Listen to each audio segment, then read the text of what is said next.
All right. Well, we are back. Back with another Stop and Chat. This time we have Jason Dill. Did you hear that? I did a drop. Oh, I gotta hold it. I gotta hold it more near the thing, huh? Oh, yeah.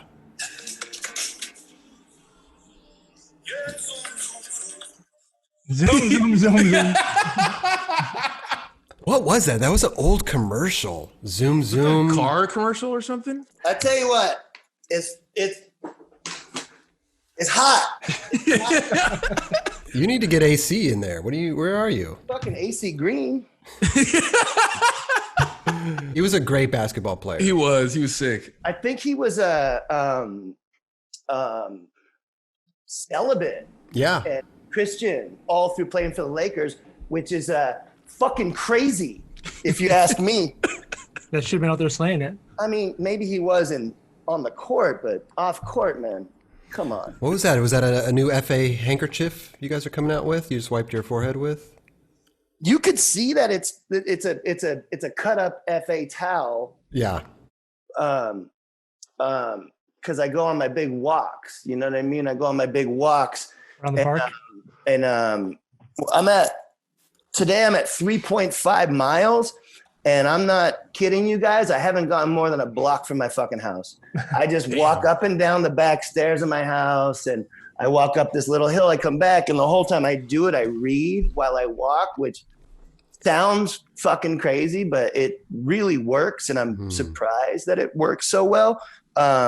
So, I got that going for me. It doesn't sound crazy, but to your neighbors watching you, it probably is a little crazy. Oh, yeah, they're looking at me right now, and they're like, look at that psychopath. Why is he wearing a mask? They're like, look at that weirdo. He's probably not even talking to anybody. He's probably on his own. But I suppose you're supposed to ask me, how you holding up? How you holding up? Well, let's talk about this. What is Dill doing in quarantine? The world wants to know. I am gripped with fear and complete and total anxiety on levels I've kind of never dealt with. But hey, I'm here for the show. I'm here to have some fun with you guys. Maybe win some prizes. So let's get to the first. What do I have? Questions here, so we can. Boom! Papa needs a brand new pair of shoes. God, we weren't prepared for this. I'm looking around for stuff you could win. I don't know. Well, we'll figure it out. Well, I have my shirt off, so just in case anything happens, I'll be ready. We got a shirt for you here. Oh yeah, we have parting gifts that we'll email to you. That's something I used to check. Wait, what was the mask you were wearing? What are you talking about, Kelly? No, I'm sorry I'm sitting so close to the computer. Chris Roberts himself in the flesh today drove all the way from Venice, California to me in Pasadena just to drop these headphones off because I don't own these. Well, you don't own the ones that plug into a computer. You own the ones that it has the little square, the little lightning thing, right? Lightning bolt. That's what I listen to my Justin Timberlake when I do my walks. JT, but yeah. I don't even own these. Technically, these are your headphones. I mean, Are you gonna go get them back? That's your gift. That's your gift. I went to Radio Shack this morning. I looked everywhere. You did not go to Radio Shack's not a business. Yeah. There's a Radio Shack in Pasadena. Is there really? I thought they were long gone. Wow. It's right next to Blick Art Store and they're going to say Blockbuster. The Gap and Blockbuster. Okay, exactly. Perfect. But hey, check this out. Look at that for a tan line. Holy son of a bitch. Not bad. Look at that. I think I only just wanted to keep my shirt off for this interview just to show you that extreme of a tan line. Why can't my whole body be that right there? Like, how can't I would look amazing if I just was perfectly tan like that. How is Dill getting tanner and I'm getting paler? I'm getting paler by the minute. He goes for walks, so. Yeah, he goes outside. I got to get out. He's shirtless reading books. Oh, yeah, I don't have that much. Roz, I don't dare, walk around these streets with my shirt off. What would my neighbors think of? Pasadena's not prepared for that? They're not prepared for that whatsoever. But I tell you what, It's hot, man. Milk was a bad choice. But yeah, I drove out there because I wanted you to have great, great experience with us. Speaking into a computer and doing that whole thing, we're not going to get good audio. So I was like, you know what? I'm going to drive over. If we keep Dill speaking man's into house. computers, we're not going to have a good life. Have you guys ever seen that movie with that guy Hal? He doesn't like us, the robot. HAL 3000 or something? What is that? Something like that. Yeah. Shit. Stanley Kubrick, little filmmaker these kids might not have heard of before. So you've been totally locked down. You haven't gone anywhere. You've just been in your house. You make it sound like I'm in Sarajevo in 1990. Dude, I mean, we're all on the same page. I mean, I haven't left my house. I mean, man, Oprah ain't on the same motherfucking page. Well, she lives How at about, how about Madonna's dumbass, like naked in her bath, like roses, like first day, like, oh my God, the COVID is the equalizer. Fuck you.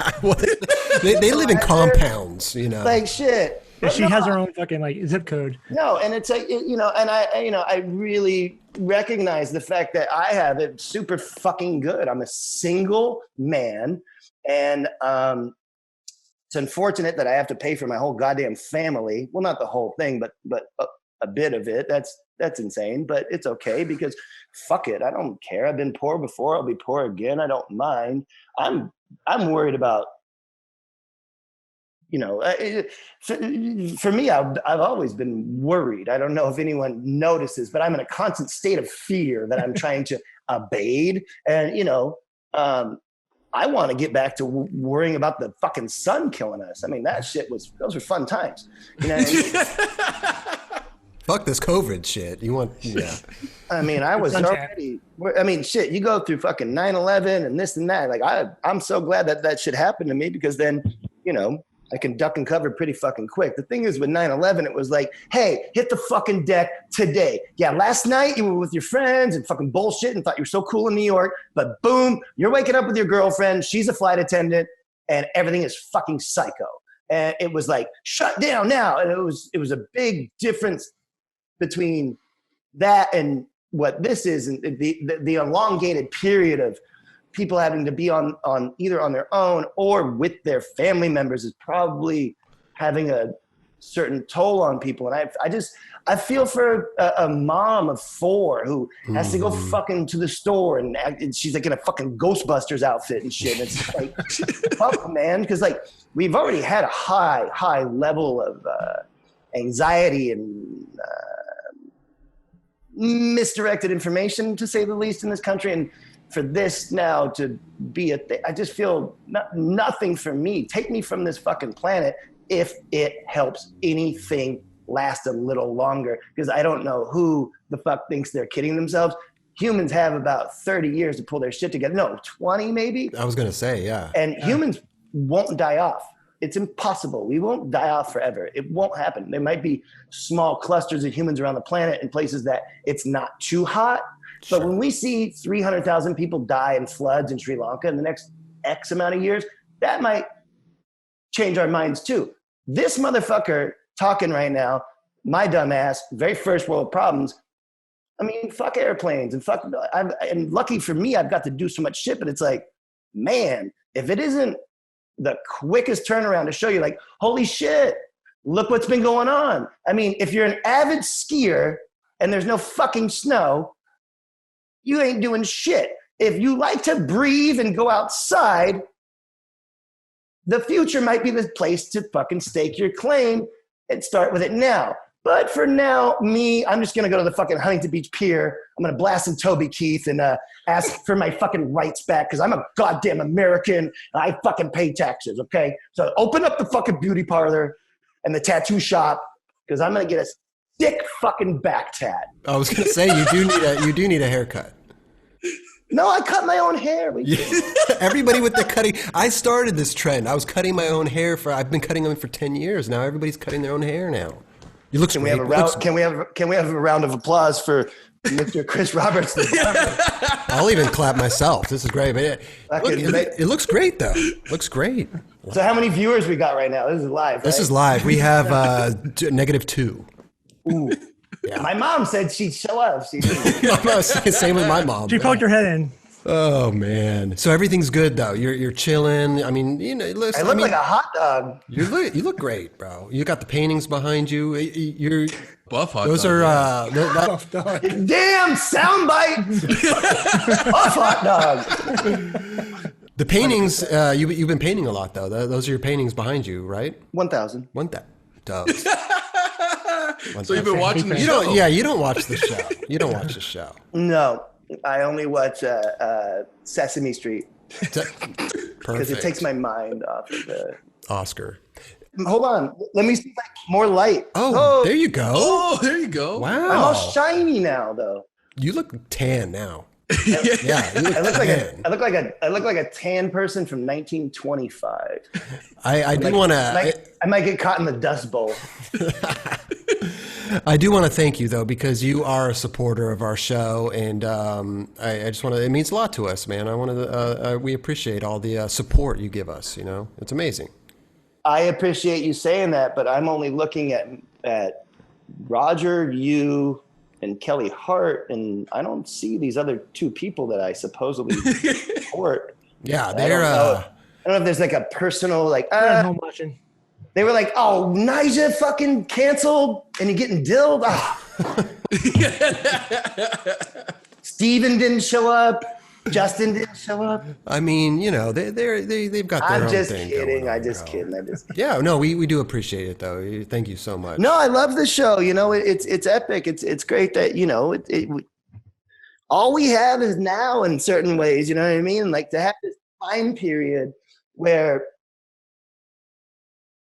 for me to grow up in skateboarding and see it go through all the different ups and downs and hills and valleys, and then it's like some 17 years after the year 2000, and I can watch Jeff Grosso be interviewed, and I can watch fucking Hosoi be interviewed, and I can watch whoever, and then also take part in it myself, and it's fucking cool. It's that it's really interesting to be able to have something that is so. It works on so many different levels because you can interview people at different ages and have that affect each person. But it has to be someone pretty good for me to tune in. I can't. Sure. Like that. I know the Guy Campton one was in.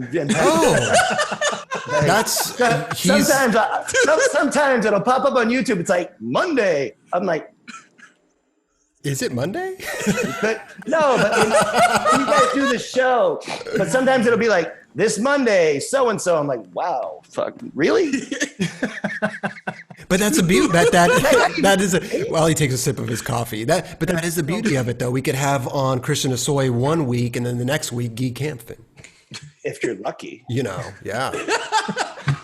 How did you think of Guy Campton? I don't know, but that's so good. Though.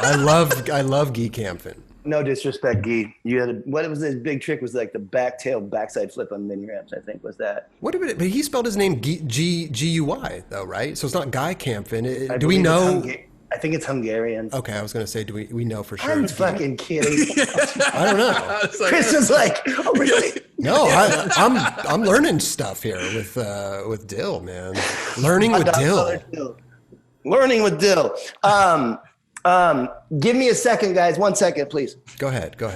He's already taken his first break. It's only been 13 minutes. Dude, that's our sick paintings too. Oh, did you get a? Feel lighter? Which one's the left one? Why does it make a difference? You know what the thing is about these headphones is, what object in the world do you use on an everyday basis that you insert it into your body? I think that's gross. True. I don't like it. It's so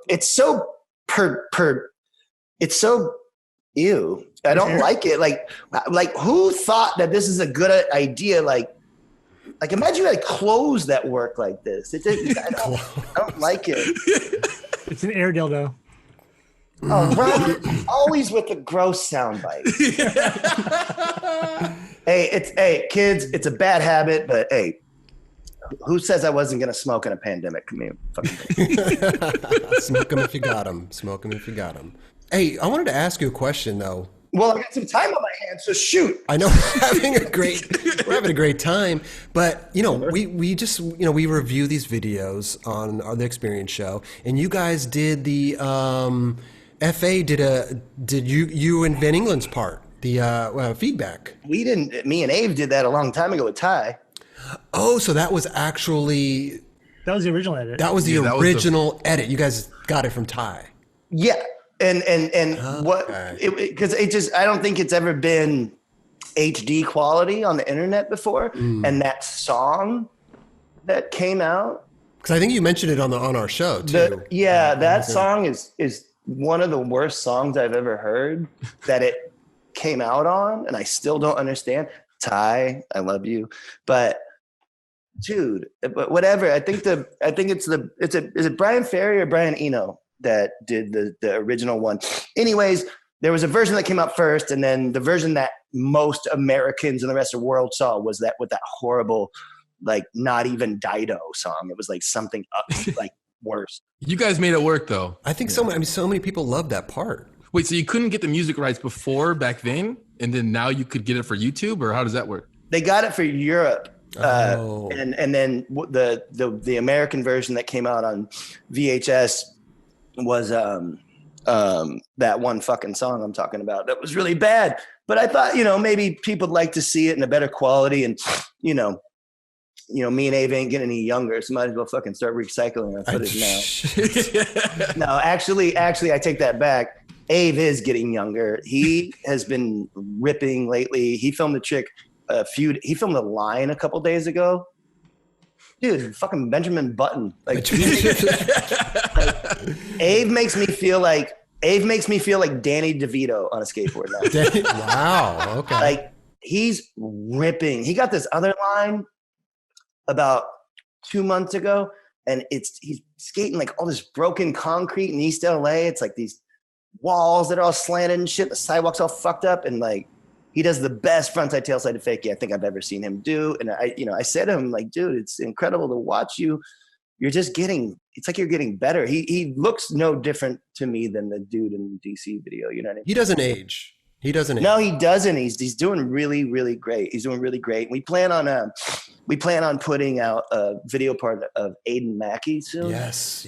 And he's just trying to film like his one last thing, but amazing. No, you'll see some stuff in that thing. I love it. I love the little clips you guys are putting out on your YouTube and stuff. It's rad. Well, just like the thing is like no matter what, no matter what frame of mind I am in or whatever, like, we are still shipping and we are doing good business right now, which is really crazy. It's like if anyone was gonna ever come around and say to me, some years ago, hey, in the year 2020, you're going to spend about X amount of time in Pasadena without leaving. You won't get on an airplane. You won't even ride in cars. I would think that either I was locked up in an insane asylum or I was 82, maybe they were talking about. Right.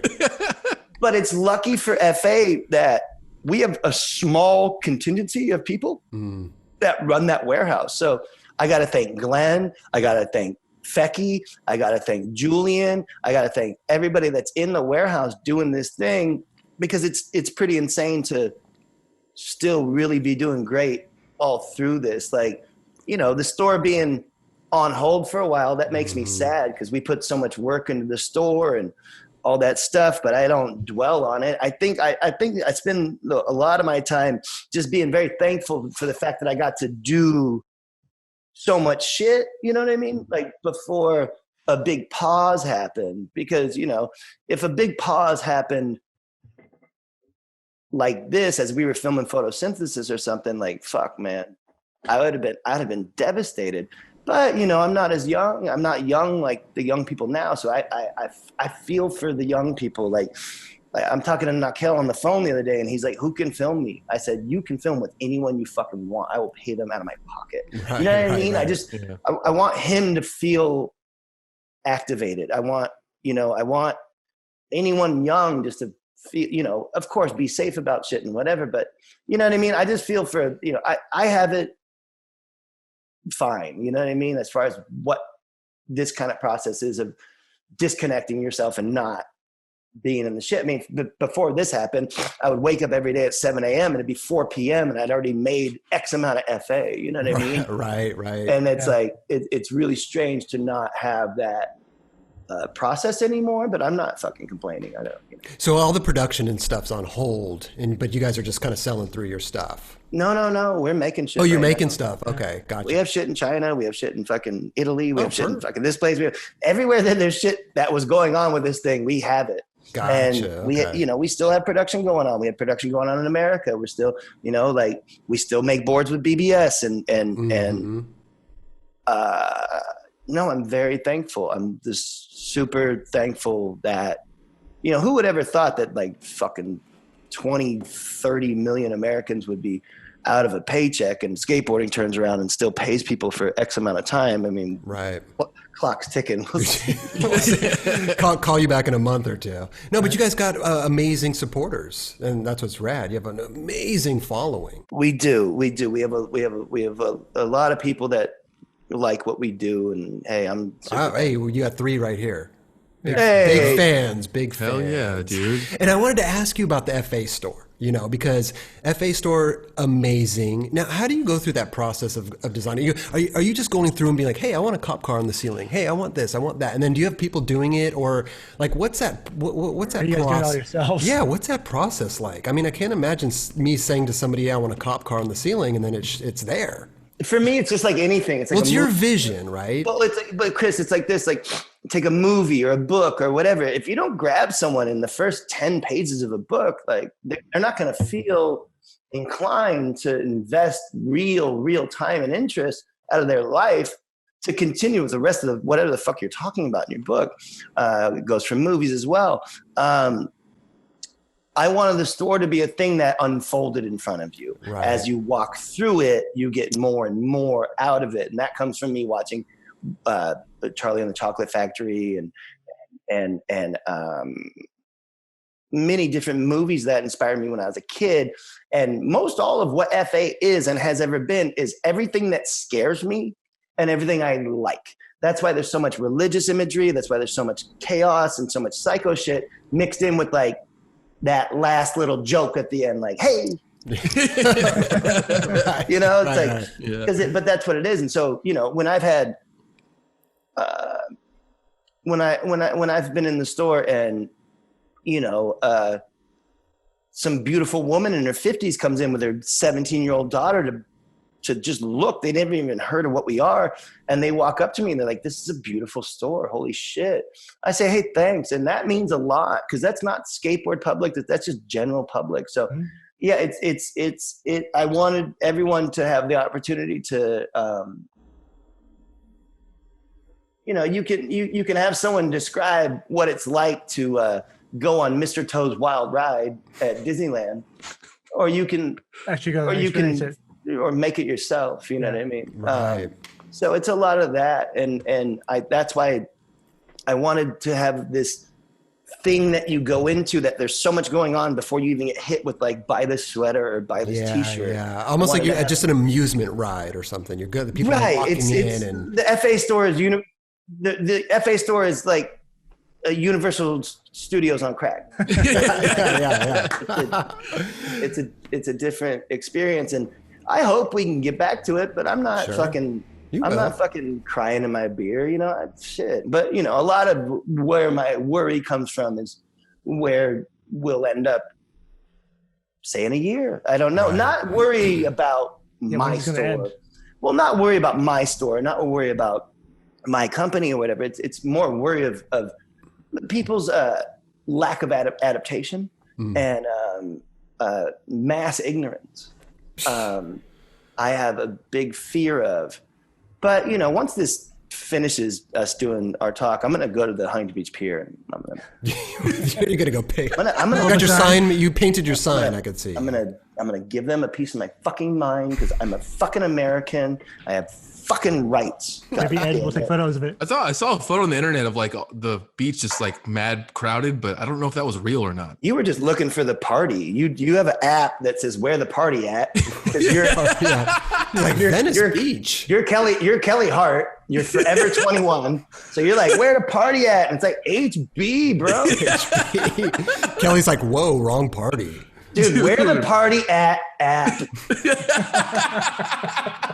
What about what about life in general? What about it? I don't know. I forgot what I was gonna say. Oh, Adidas. Let's talk about Adidas, man. You had that shoe that came out. That was amazing. You mean Adidas?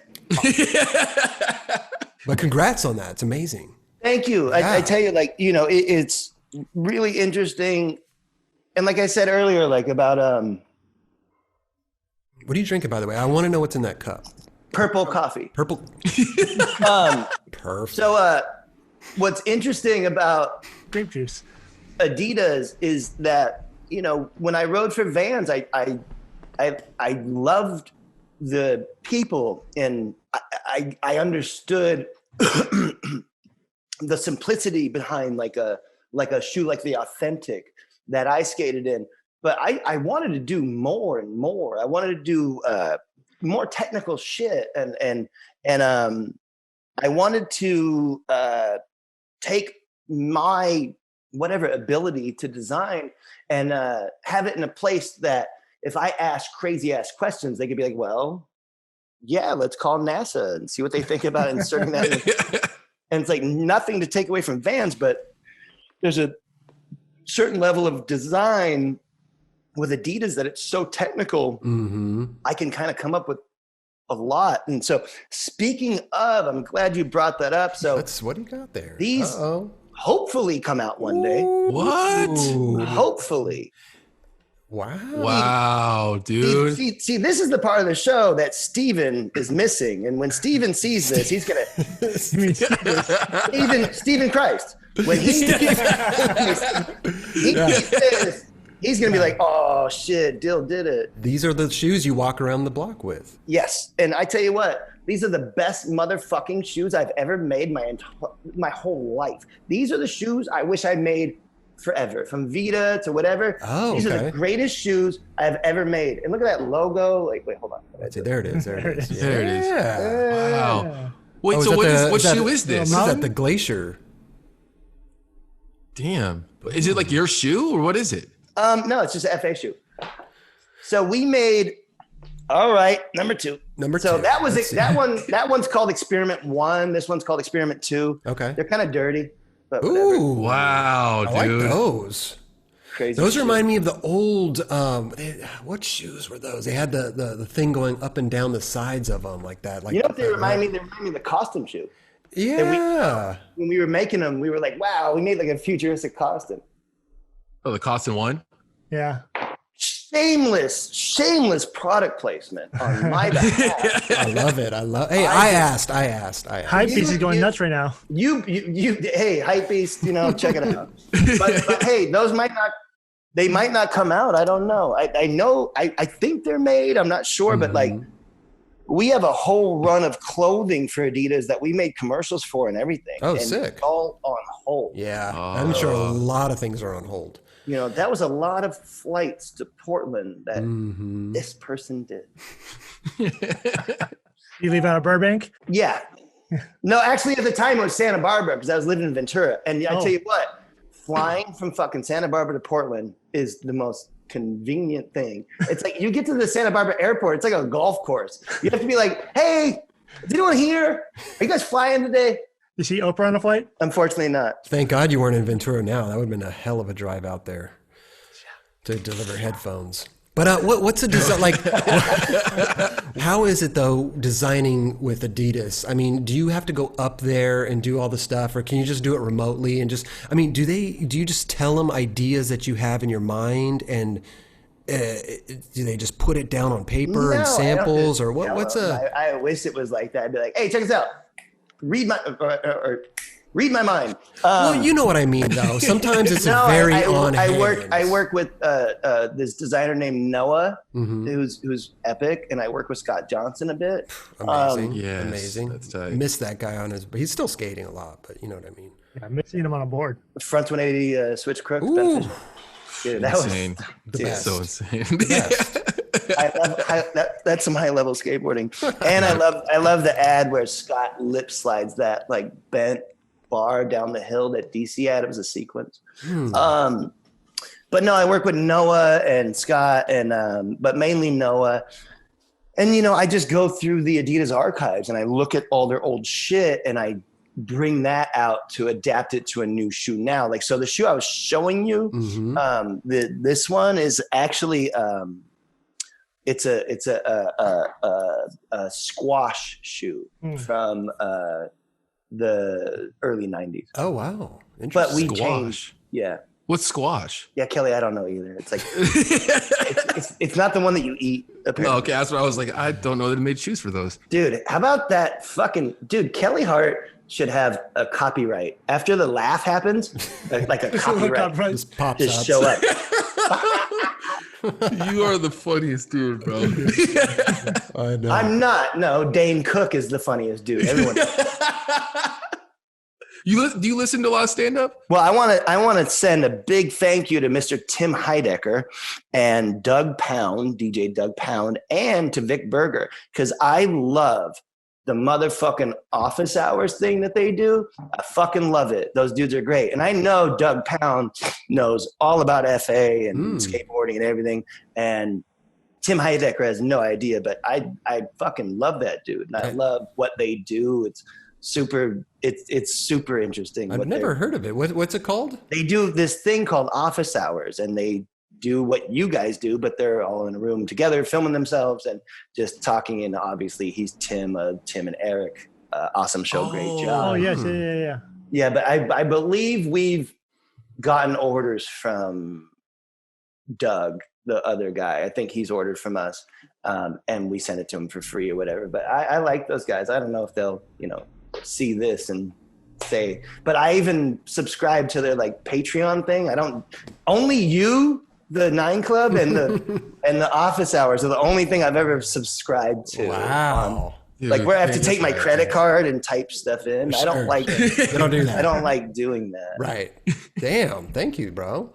One time I went to the Santa Barbara airport to fly to SF for the Supreme store opening in October, and they told me I couldn't buy a ticket Why is that? in person. So I went there just to buy a ticket, and they were like, no, you can't. You have to like call. They're like, what do you think this is, the 80s? Like, you can't walk in here and just buy a ticket. That's so bizarre that you can't just like. I know. I didn't even know that. Yeah, Rod, you and me are the same age, so that's why it's bizarre to us. But yeah, needless to say, I stayed the night at the Santa Barbara Dunes Inn, and I got a flight the next day and made it for the whole extravagant show. Shebang. When we used to go to things called store openings. What's going on with Supreme, dude? I think, everybody's just doing what they can to just, number one, just put out product and also keep some sort of sense of normalcy, because why not, But, back to what I was saying earlier, like the removal of an everyday thing like boats in harbors and all these different things that does nothing but help the environment. It's something we should think about. And, it's not that important for me to have some fucking company. I mean, it's a great thing, and it's a great vessel to, speak to people and have people like what you do. And it's like anyone, like an artist or like a musician or whatever, would want that sort of audience and that sort of, support, whatever. But at the end of the day, if we have to do what we do on a different level soon, I'm pretty game. I don't even want to fly ever again. Actually. No, you don't want to get on. Well, not about this. I've been to Tokyo like 55 times alone. And I've been around the world because of skateboarding, and I'm not a big fan of flying or airports or human beings at the airport in general. Right. Well, when's the last time you went to New York? That's a good question. I obviously don't live there now. I offered Bill to come live with me. Strobeck. Yeah, about like 2.5 months ago. Because I knew that this shit, because I don't know, Chris, when you pulled up at my house earlier, we were talking. I said, dude, we were talking about the thing going on. I said, man, I talk about this in the ASU thing. Mm-hmm. Yep. It's all about that. Like anything can fucking happen. Yep. Anything can happen that will change your life and turn it in a different direction. You thought, oh, I'm going to do this or I'm going to do that. It's like you can't you really can't rely on that because, when 9/11 happened, it changed my life. And that's why I showed pictures of that. And that's why I told these kids. And I even said in the middle of the thing, I'm like, look, I'm like you guys. I'm afraid of what's coming. Mm-hmm. I'm afraid of the coronavirus. I'm afraid of self-doubt, this, that, the other. With that said, it's like, if I said all those words to a group of young people, there's like fucking 350 people there. I have to talk. I have to walk the walk. You know what I mean? Like if I'm going to say it to them, then I have to turn around and be like, yeah, guess what? My life, shit has fucking changed and shit got flipped around. So I have to adapt. Sure. You know what I mean? But again, like the ASU talk is one of those things that I'm so glad I was able to do that in January before this thing happened, because that was a really good experience. I was supposed to talk at Harvard today. Oh, well, thank you for canceling and coming on our show. Yeah, it's amazing. Thank you so much. They were we appreciate very disappointed. The least. Well, let me ask you a question. First of all, what did Strobeck say? He didn't want to move. He didn't want to move in with you. Well, I just didn't want him and Sage out there because I knew it was going to get, You think Strobeck would ever move out here? No. But I just wanted to see that, and we would have driven each other crazy by now. But whatever, Bill could have hung out in California and like done his thing and do all this stuff. Sure. And like, fucking Bill's got to go to the store like he's in a fucking like in ET. Like, yeah. He puts a fucking plastic tube from the front door and it goes to the store. And walks to the tube. It's insane. Oh man. No, but I feel for my friends in New York. I feel for everybody. Sage, Bill, Johnny Wilson, Dave, like everybody, fucking James, from Supreme. Like it's crazy to have such a huge admiration for a place and have so many fucking memories and so much life that I live there, and now it feels so distant, maybe. Very much on the other side of the country, and very much just strange. You know what I mean? Like a lot of things feel surreal. Like I'm doing my best to make a conversation where I have my shirt off talking to you guys feel normal. Right. And the last time us four were in the same room was about 2 years ago when we did the this is where I shamelessly plug my 9 Club, and I ask people to watch it. Go watch it. It's a good one. Let me tell you something. And then by the way, not to cut you off, Chris Roberts, no. as Steve Olson calls you, Chris Roberts. Not to cut you off, Chris Roberts, but also this might be a good time to go watch my talk at Arizona State University that I gave in January as well. So those are my 2 shameless plugs. I love it. Plug away. Now, go watch the 9 Club first, and then go watch the ASU. No, but let's talk about the ASU. Why now? People think that, oh yeah, you talk for a living. You could go in front of people and just do speeches and stuff. I would be completely terrified. I don't want to speak in front of people. I'm very comfortable behind a mic in Roger's living room or here on Zoom with you guys. But what was it like being invited to go speak there and then coming up with what you're going to talk about even, and then going there and speaking in front of 350 people? Was it easy for you? Yeah, or did you take a beta blocker? I don't even know what that is. I don't know either. It just calms your nerves, I guess. But what do you like? Well, I'm someone who I rely on uncalm nerves. I mean, look at me.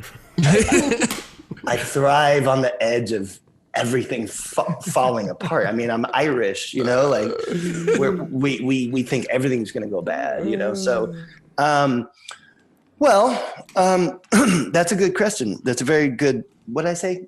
Keston? Keston. She's my favorite singer, that Keston. Keston's great. I think she's good. You never see She's her good. face, right? Never see her, that Keston. Yeah. No, but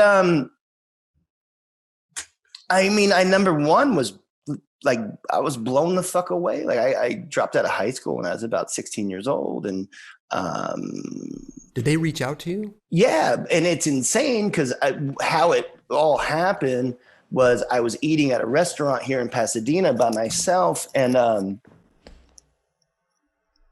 so I was eating at a restaurant by myself in Pasadena. Mm-hmm. And I was reading a book. And this woman came up and she asked me what book I was reading. And then she started asking me about my clothes. And I was like, well, I made these clothes. And then she said, well, fuck, I'm with my husband and with my son, and he goes to school here. But I'm the head of the, art and fashion department of the ASU. And I'd really like you to come speak to our students. And I said, really? You just met me. I didn't know, I was like perplexed, I guess. And, she called me and we talked and we set the whole thing up. And, when I went on YouTube and looked at who had talked to ASU, I was really impressed. Mm-hmm. You know what I mean? And then it became like, holy shit, dickhead, you have to like talk in front of these people and make sense. And so it's like, sense. Yeah. I just thought of the things I would have liked someone to tell me when I was younger. And just about insecurities and this and that. And the state of the world in general. Times are always crazy. Times have always been crazy. But, fuck, I don't know. It's up to anyone who watches it to, gauge whether I did a good job or not. It's not. I think you killed it. Well, thank you. I can't remember half the shit I said now. Because it kind of no bullshit. It basically, like, I was introduced in front of all these people, and it was in like a huge, super fucking official thing. It's like where Obama would talk or some bullshit. Or where Dave Eggers, like where an author would talk. And it's just like the videos I watch of anybody I like Kerry James Marshall, these artists or whoever talk in front of a whole class. I was like, holy shit, man, here I am. And I got to say, Chris, it just came out. It just did it. Would you say you like almost blacked out? No. Okay. I'm thinking like, when you land a trick, sometimes you black out. You did it, but you don't even remember. It's like the cousin of that. Okay. You know what I mean? It's like the distant cousin. Yeah, it just all came out. But since we're talking about what were we talking about? I just couldn't. I just couldn't even imagine going into blacking out. Yeah. I know nothing about blacking out. Pro. It's purple coffee. Jason, after watching that that's talk, whatever, I felt like you could probably do stand-up comedy. You're goddamn right, I could. Have you ever thought? You could. Bill Burr, my ass. Bill Burr, yeah. No, just kidding. No, I have a tremendous amount of respect for people who do comedy, but comedians in general, and they know they all suffer from this. When you hang out with comedians, especially successful ones, it's not that fun. They're always like, they're always on. They're always like, it's gross. Like I did that little TV show. Like I did that little TV show, Love, that thing, not little show, but whatever. I did that Love show. I tell you, Chris Rock's brother, Jordan Rock, super cool. Bobby Lee, super cool. Mm-hmm. Like those are two comedians that were, when I would eat lunch, they treated me like I was a fucking nerd. Like I was out of their mix. Not Bobby, not Jordan, but the other comedians were like, oh, that guy. But Bobby and Jordan would come eat with me and we would talk and kick it. And of course, like Jordan Rock, he liked Supreme, he liked FA. And then Bobby Lee is just a fan of like skateboarding and shit. Yeah. So those two I'd say are different, but it's a weird thing. And I'm sure someone could hang out with a group of skateboarders and be like, you guys are fucking nerds. Like all you talk about is this.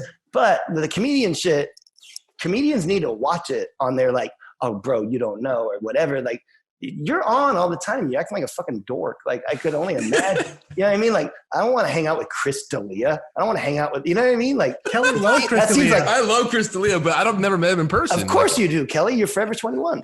Living Venice Beach 21.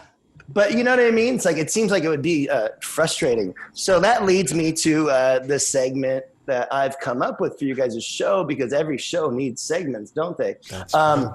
So let's visit yesterday's news. Okay. Yesterday's news with Jason Dill. Perfect. What do you got for us? We all remember what news was like in events before this. So here we have, who's that? Oh, Prince. Oh, wow. Yeah. Man, 1958 to 2016. 2016. And are these Rest in peace to the purple one. Oh, Nelson Mandela. Yep. This is 2013. Mm-hmm. What else have we got? Philip Seymour Hoffman. Philip Seymour Hoffman. Oh, damn. Wow. And he got 2 in a row. 2 covers. Jason which just is- collects bad news. he got 2 covers, which is Michael Jackson got 1. Fucking Prince got 1. This motherfucker got 2. And then from 2016, we have Mr. Muhammad Ali. Yes, the Wow. greatest of all time. And then we dip into when news used to be silly. Crazy. Crazy. Remember when that happened? What was this about? Solange went nuts. She was like, stop cheating, motherfucker. She found out all the information. Remember, I'm connected to hip hop. I shot the Doris cover of Earl Sweatshirt. I'm connected. Odd Future. You know what I'm saying? No, but yeah, that's a great cover. Look at Beyonce. She's like, shit's cool. It's fine. And then this motherfucker's like, whoa. And then look at Solange. I fucking had it. She spit in his face. What's that video again? So now, Oh, God. ladies and gentlemen, What do we have now? this is from 2009, so don't be alarmed. But the World News Organization, the world media, everything, especially things like New York Post, have always lived on fear. It's always been about fear. Always. Welcome to New York. Now die. 9/11 fiends coming here for trial. Next stop is hell. Wow. So, Fuck. how heavy is that? Now heavy. let's get into some lighter yesterday's news. Just another story in the naked city with a naked guy on the subway. That's a cover shot. That's a cover. That's a sick cover. photo. Amazing. Now, that's sad. We have Pope, who's this? Pope Francis talking about go with God. Okay. That's from 2015. Once again, fear, TV murder. Gunman shoots journalist during live broadcast. I remember Oh, that. what? That was That rough. video's crazy. That's 2015. Okay. Oh, man. that's More horrible. fear, moment of murder. More fear, Okay. more fear. And then back to some lightheartedness because Kelly looks scared. Thank you. The guy in 23, the guy in 23C wants to Imagine being that guy. So this dude, he got, a hard partying fool got so wild chugging duty-free liquor on a JFK-bound flight that the crew duct taped him to his seat, officials said. The bombed bozo was treated for alcohol poisoning when the jet landed in New York. That's amazing. It does affect you differently higher up in that. And then the last part of yesterday's news, I love this. This is going to be a recurring segment. 2014, cops, firefighters scam taxpayers. Screwed. And look, he's flipping out the camera. Insane. And that's yesterday's news. I was going to say, we need a news. jingle for this. Zoom, zoom, zoom. Yesterday's news. All right. Now we're going to move into the part of the show that I call show and tell, share and tell. So here's a photo I shot of Kareem Campbell and Sean Sheffy. Oh, wow. I was about 17 years old in Germany and during one of those contests. Damn. So that would be 1993, I think, 4. Okay. Was that the contest where Chevy was like riding around the bike? I mean, that could be any contest. Like, you would have to tell me what color wig he had on.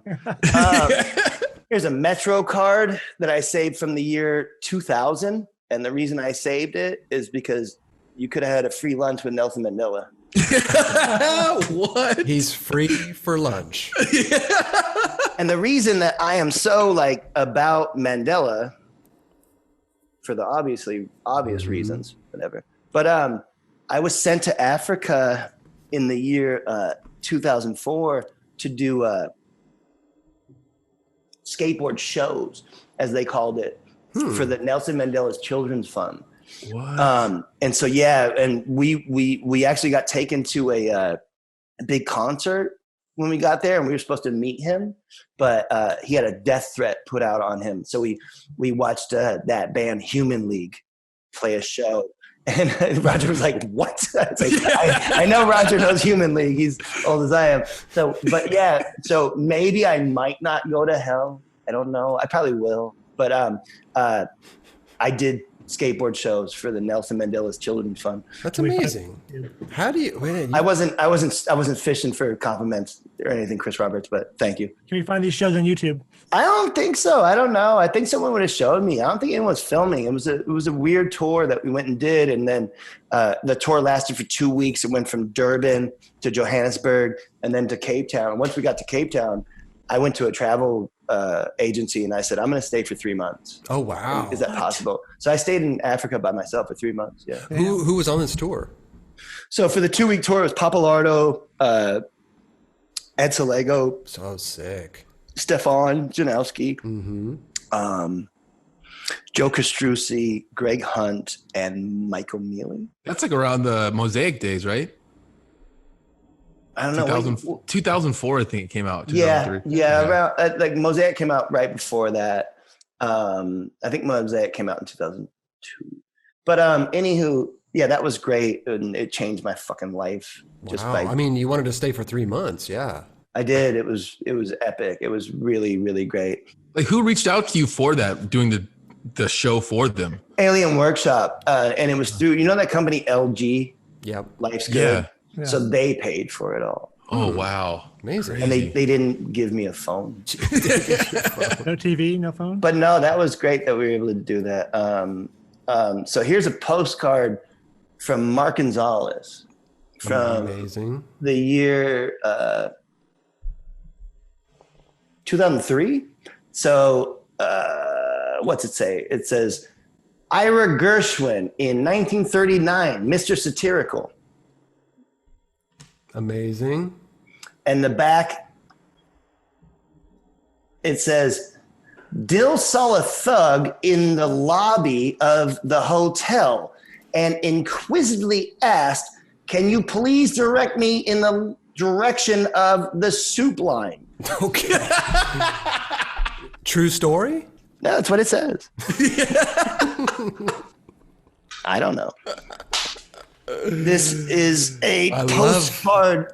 This is a postcard from young Sage Alcesser. I don't even know what year this is. He was a lot younger back then. Mm-hmm. But yeah, that's from young Sage. Nice. Might have to blur some of these addresses out. Oh, no, it doesn't matter. I don't live there no more. Okay.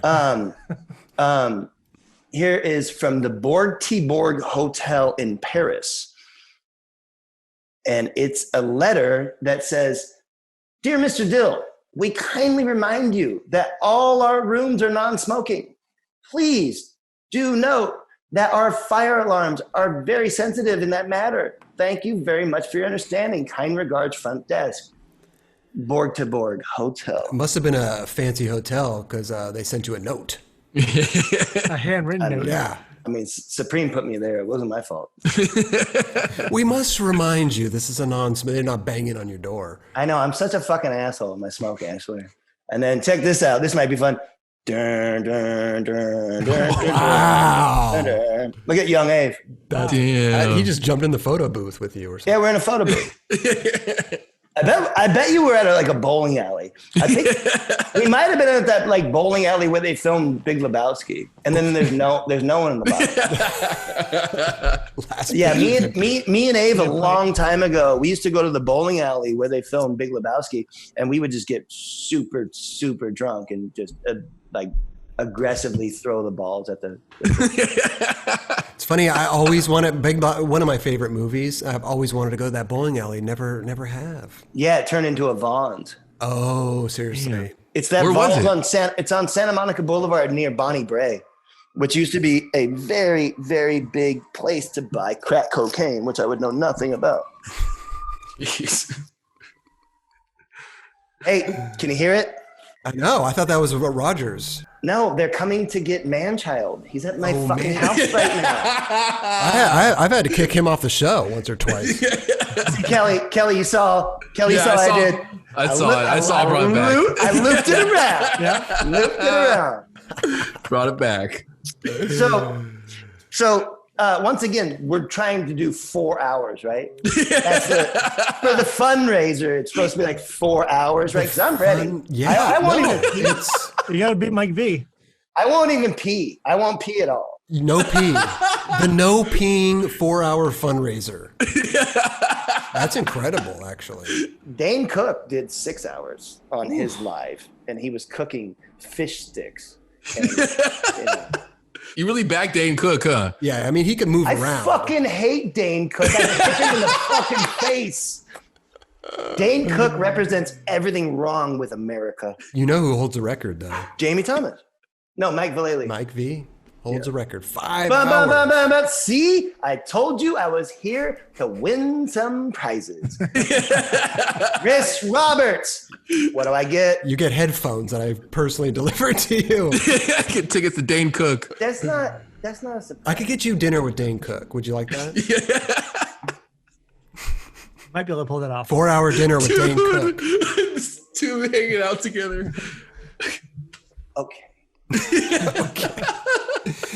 Hey, let's go back though. I want to talk about more of the love. It was at Netflix, right? Netflix. Yeah, show? yeah. It was the Judd Apatow show that my friend Leslie Arfin and her husband Paul Rust wrote, and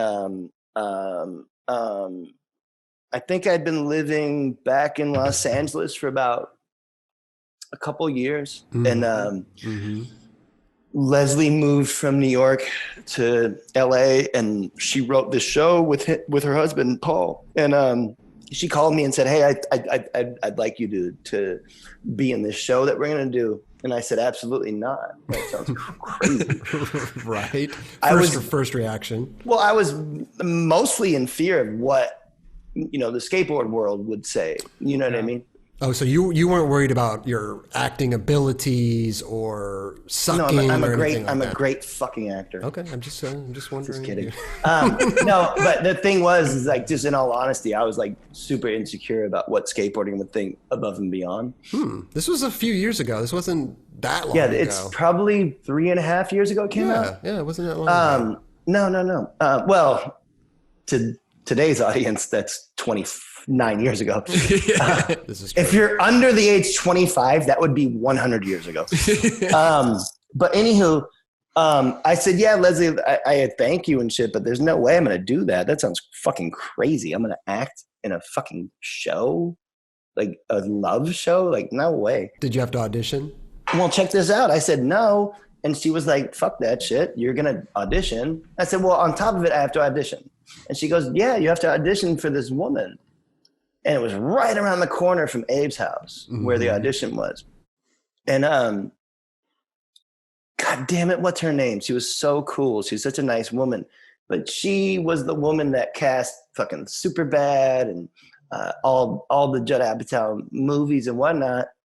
And not that I'm like a huge fucking fan, but obviously this man's been successful in some like Tyler fucking Perry way on some white comedy shit. So, God, what was her name? Susan? I can't remember. She was really nice. And so I auditioned and I was freaked out because I was like, well, I don't want to do this. I don't think it's good for me to do this. I want to focus on what I'm doing, the company and everything. And they called me back. They said, will you come in again? I said, I got to come into the same fucking place and do what I just did. They're like, well, yeah, but this time you'll be with the girl from the show. So then I'm there with the girl from the show. And then they call me back again. And they say, hey, will you come to Sony Pictures by you guys in Culver City and audition for all of the writers and Judd Apatow?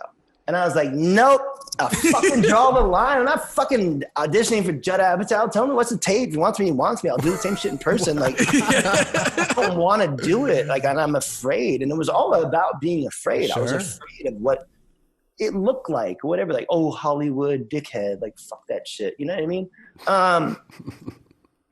But then I did it. I auditioned. And I was fucking super nervous and I was totally freaked out. And then they're like, yeah, you have it. You got this part now and all this shit. And wow. Right on the spot. They were. No. Oh no, they called you afterwards. Yeah, Gotcha. they called me after. Okay. And originally it was supposed to be this really big part. And I was like, absolutely not. I can't do, because I was doing so much of FA at the time. And not to, like, this is so ridiculous, me talking about myself and some dumb acting career that I don't have because I don't care about it. But it's interesting to have done it and seen the world. And like I said, comedians are fucking lame, except for Bobby Lee and Jordan Rock. You know what I mean? So like, but like it was interesting. Like one day, things like this. Like I wake up at 5 a.m. to go to like a set. One of the sets was right across the street from Paul Revere. Oh, so I'm at Paul Revere in a parking lot at 7:30 in the morning smoking. Amazing. I was like, wow, Yeah. I skateboard right there. Yeah, the banks. But anyways, I looked at the sheet, like, when you they give you like a little trailer and you show up and you have like a sheet. And I was like, man, I should look at who are the actors I'm acting with today. And it said, the part of John is played by Horatio Sands. I was like, holy shit, that guy's from Saturday Night Live. I show up and he's like super tall and shit. Like, oh man. And then like all of a sudden I'm drinking fake wine and I'm doing a scene with Horatio goddamn Sands. I didn't know what I was doing, How was the fake wine? It wasn't as good as your purple coffee. It's only purple coffee. So would you rate that as a good experience? One you would do over again, maybe? No. You wouldn't do it. You wouldn't go back in time and do it again. That doesn't equate out to an actual question because it happened. You know what I mean? Okay, so would you do it again? No, because I did. No, but if they were saying, hey, we're doing Love Part 2, we want you to come back, you would say, no, kill my character off. Well, I think he's been well killed off. Okay. I don't know. No, but that show's all done now. And that's the thing, like with Netflix, they're like 3 seasons and you're out or whatever. I don't fucking know. But the thing is, like, the only thing I've acted in since is I did a part in Mikey Alfred's movie. Oh, the new one he's coming out with. North Hollywood. Yeah. And I play a priest. How was that? I did a great job. I did a fucking stand-up job. I know I did. Because the thing is that they made me into a priest it's not just the thing. I was wearing the whole fucking robes, everything. Like a cardinal, something like that. And when the church opened up and all the people filled it in, I went to the front and greeted them. Like when I was a kid, Sure. How they would do it in the Catholic Church, because I was raised Irish Catholic. So I greeted everybody. And Mikey Alfred's mom actually asked me if I was part of their church, and she never met me. Oh, wow. She thought Mike, and that was so fucking sick. I was like, no, I'm a terrible sinner. I'm nothing. You're like, I'm the one that's on the other side of the confessional. But I had to do a whole big thing where, when you're in church and there's the stage right here, and then there's those like boxes where they talk out of, like the above everybody. I had to get in that box and deliver a whole fucking like sermon. Church was packed. Totally packed. Wow. And that was insane. But you had a script. Yeah. Yeah. But I hope that movie comes out. I do, because that's really interesting to have been to play a fucking priest. I know, it's amazing. So I like that aspect of it, where I could be such a total debaucherous sinner my whole life, and then Play a priest. if this movie comes out and then I fucking die or some shit soon, it's like, oh man, That's why. it's like, there he is preaching the goddamn word, huh? Who knows? The Bible might be right. Who knows? It's amazing. I'm scared to death of acting. I don't know if I know what you're saying, but at the same time, it's like I wouldn't want to sit in the chair and do what you do, because it's a difficult thing in itself as well. Like not like this right now, but when you do the Wine Club and you do this shit, you have to take the thing and make it go and go and go. Sure. And that's the thing about the ASU talk. You have to take the thing and go and go and go. And you can't let them get despondent. You can't let them get uninterested. You have to keep it on track. And that's, I think it's more of that is the derivative of fear, Right. not the actual appearing in front of people. And, I've read 1,000 times how, most humans have a bigger fear of speaking and public speaking than death or whatever. But that's that shit where you got to be like, dude, I've done like 55 hits of acid. I don't care. Like, not while you're doing the speech, but in your but lifetime. like what's going to happen Right. in this? Like, what am I going to fart? Like, Well, the thing with doing stuff live in front of an audience is you can feel when an audience is becoming, what's a word for it? Just like reactive or non-engaging, like they're getting bored. engaging, They're getting bored, and you could actually feel that in a room. Yes. And when you do ASU reading or a speech or whatever, you have nobody to bounce off of. You're doing it. You're up there by yourself, right? You don't have a partner you could bounce off of, and you take it from here. Let me gather my thoughts or whatever. Well, I had my right? assistant. I had my assistant Matthew, like going through the photos and the video or whatever, and I feel like I should have called the ASU talk. Keep it moving, Matthew. Because like every few fucking moments, I'd be like, all right, keep it moving, Matthew. Shout out to Matthew, my assistant. He's a good dude. I need to get one of those. I need to get one. Well, I think my time having an assistant is ticking due to current circumstances, but it's been fun. It's been great. But no, yeah, Chris, it's a whole thing, especially like when you're in a certain age bracket and you're speaking to a bunch of young people. And, sure. I'm not, the main thing about the ASU talk is that, I began the thing saying like, look, I'm not here to tell you guys what to do. I'm not here to even fucking influence you. I'm only here to say, this happened to me. And there was a series of bad events when I was young that happened. And then all of a sudden I turned around, I was pro. And then there was 9/11. And now here I am in front of you guys. So right. If I dropped out of high school and I didn't go to fashion school and I didn't go to art school and I didn't do all this shit, but then you and the audience have clothing that, or, you're wearing what I've made and my art. Well, I'm already have got past that thing of someone who might make a painting and then someone says, oh, well, I like it, or they don't, you know what I mean? You only move from there. So I think my coming in and, well, I've watched so many authors talk at universities and stuff, and I know that how it goes. And also growing up, being taken to church, how a sermon goes. It starts high and then in the middle it gets, somber, and then it slows down a lot and then they rev it back up at the end. And that's just church talk. You know what I mean? They bring you through the way. And I'd never forget. I remember I'd be at this one church with my mom and they get right to the end. And I used to call him Commander Chuck, but it was like, what was it called? He wasn't Commander Chuck. He was like the guy talking in the church. Not the priest, but the people who go up there and read. It was the guy that talks the whole time. The whatever. I don't know what he's called. But anyways, Commander Chuck would have these levels, and then he'd get to the end. He'd be like, the Lord bless thee. The Lord keep thee. I'm like, yes, it's the end. I know it. Like, I was just so happy. I was at the fucking end. You know what I mean? So, you're happy to go home. Hopefully there wasn't kids at the ASU thing. They were like, God damn it, finally, this is the end. No, it was interesting. I loved it.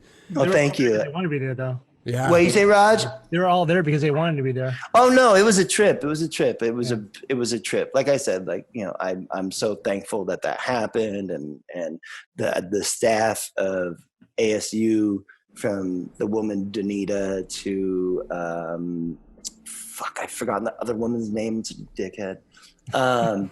But anyways, they were super fucking cool. They were really cool. And it was, the kids were very perceptive. And I couldn't believe it even happened.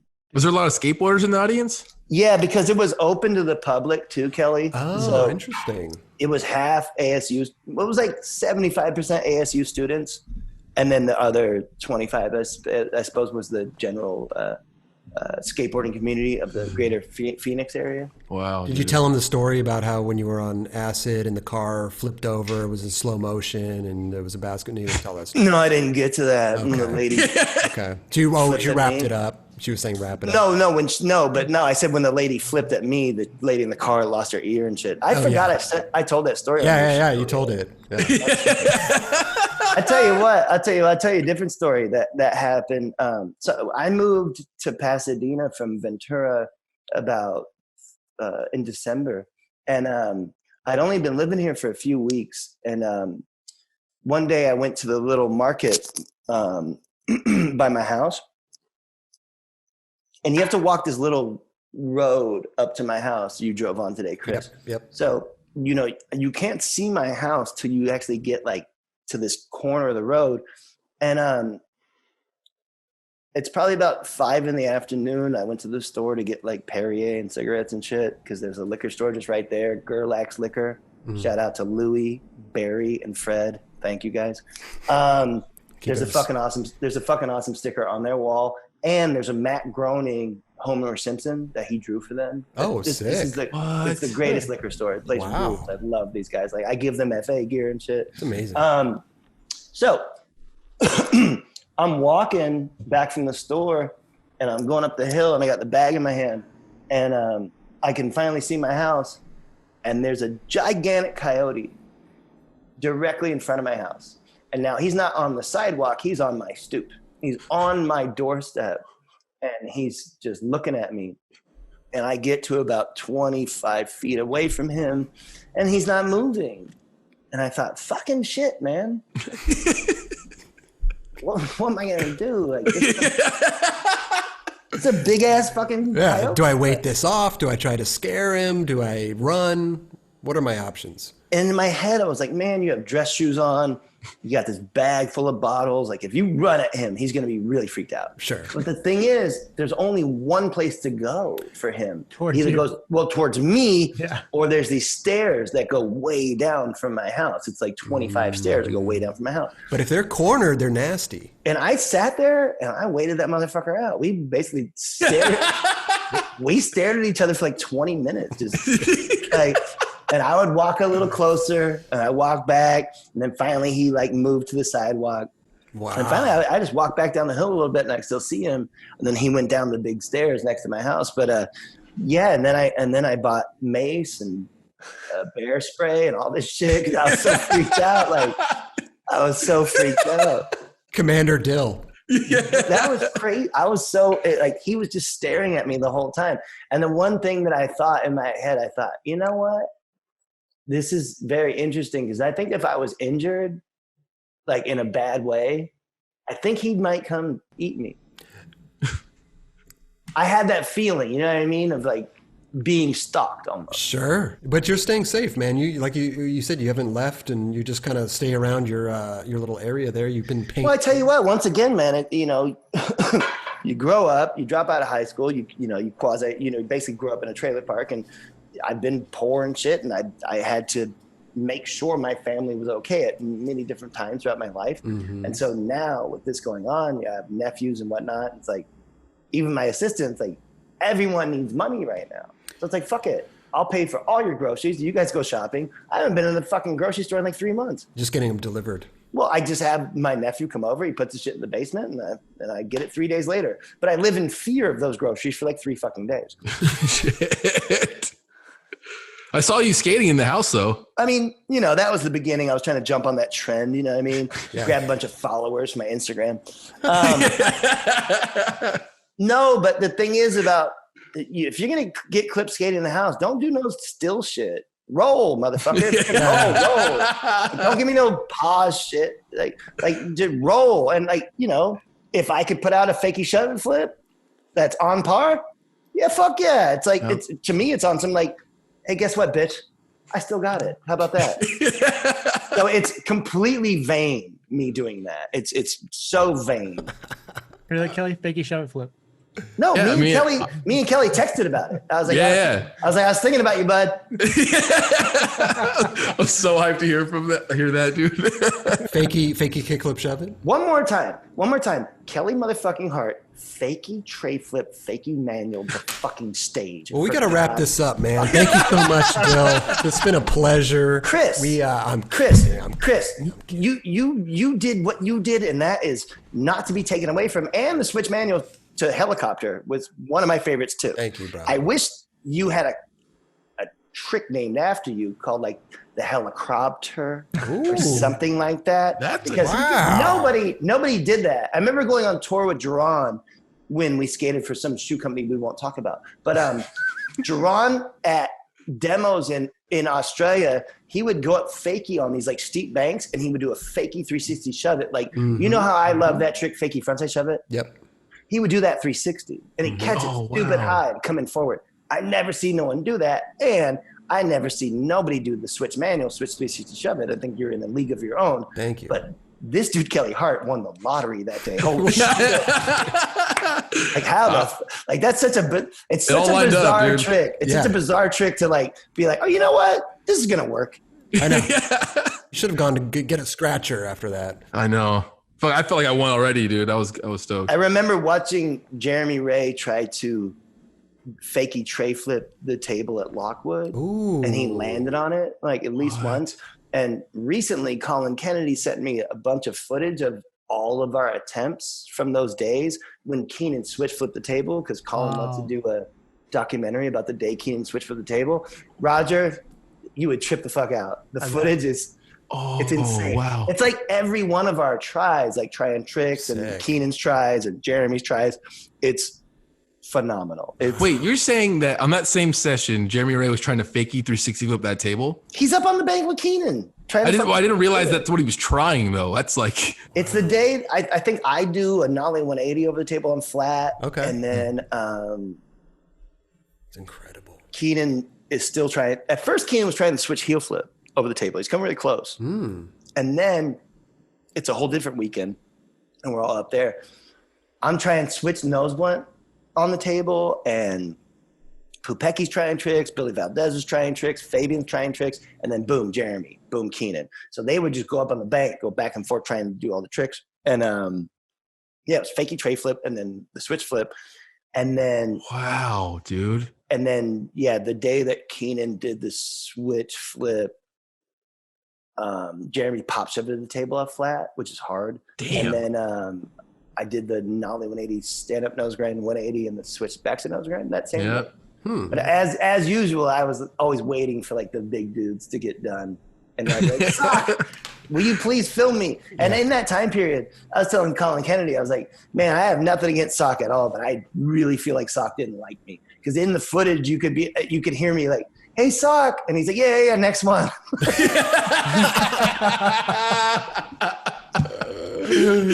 So, who are you skating? Who are you skating for at that point? Was that 101? 101. Yeah. What about? Is there any tricks? We were just about fakie trays. Helicopter out. The helicopter. I love that. I'm gonna run with that. Any tricks that stand out for you that you did that you were just like, this is my.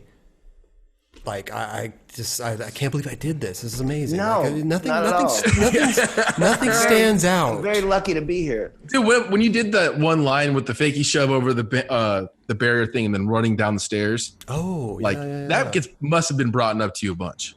I mean, that was. I'm glad I did it. Yeah, I thought that was rad for skateboarding because nobody was doing like picking up their board and going. Yeah, in the middle of a run, like people. I remember watching that at like the skate shop, and I was like, "Wait, what the fuck's he doing?" He first did fakie front shove over the fucking thing. Well, first, more importantly, I did a tray flip, which I that was a good one too. Ever do, and I slammed so hard on that tray flip, I landed primo and just died. And I hate tray flips because I can't do them, but I love everybody else's tray flips. So first of all was like getting that tray flip was difficult. And then so your board's forward. So I thought, fuck, I should turn around. And then no one does. Back then, no one did the fakie shove it. They still don't really do it, that trick. Yeah. And then, New York City was that place before 9/11 where you could go from one part to another and you could actually try tricks because the security guards aren't on you so much because you're only trying it there after you cross the street. You know what I mean? Right. That's the place, for people who don't know, that's the place where that manual pad ended up being after, with the bars on top. Remember, like Papalardo, Bobby Kaiser. Yeah. So that wasn't there back then. And so after 9/11, that whole place got all fucked up. And so they like filled a bunch of the shit in. So where I do the ollie's gone. No, but anyway, so that was that spot. And, you know, just to be able to play with the availability of one spot contrasted against another spot across the street was what you could do back then in New York. And nowadays, New York City, you know, there's a fucking guy in a box every 5 feet at every building.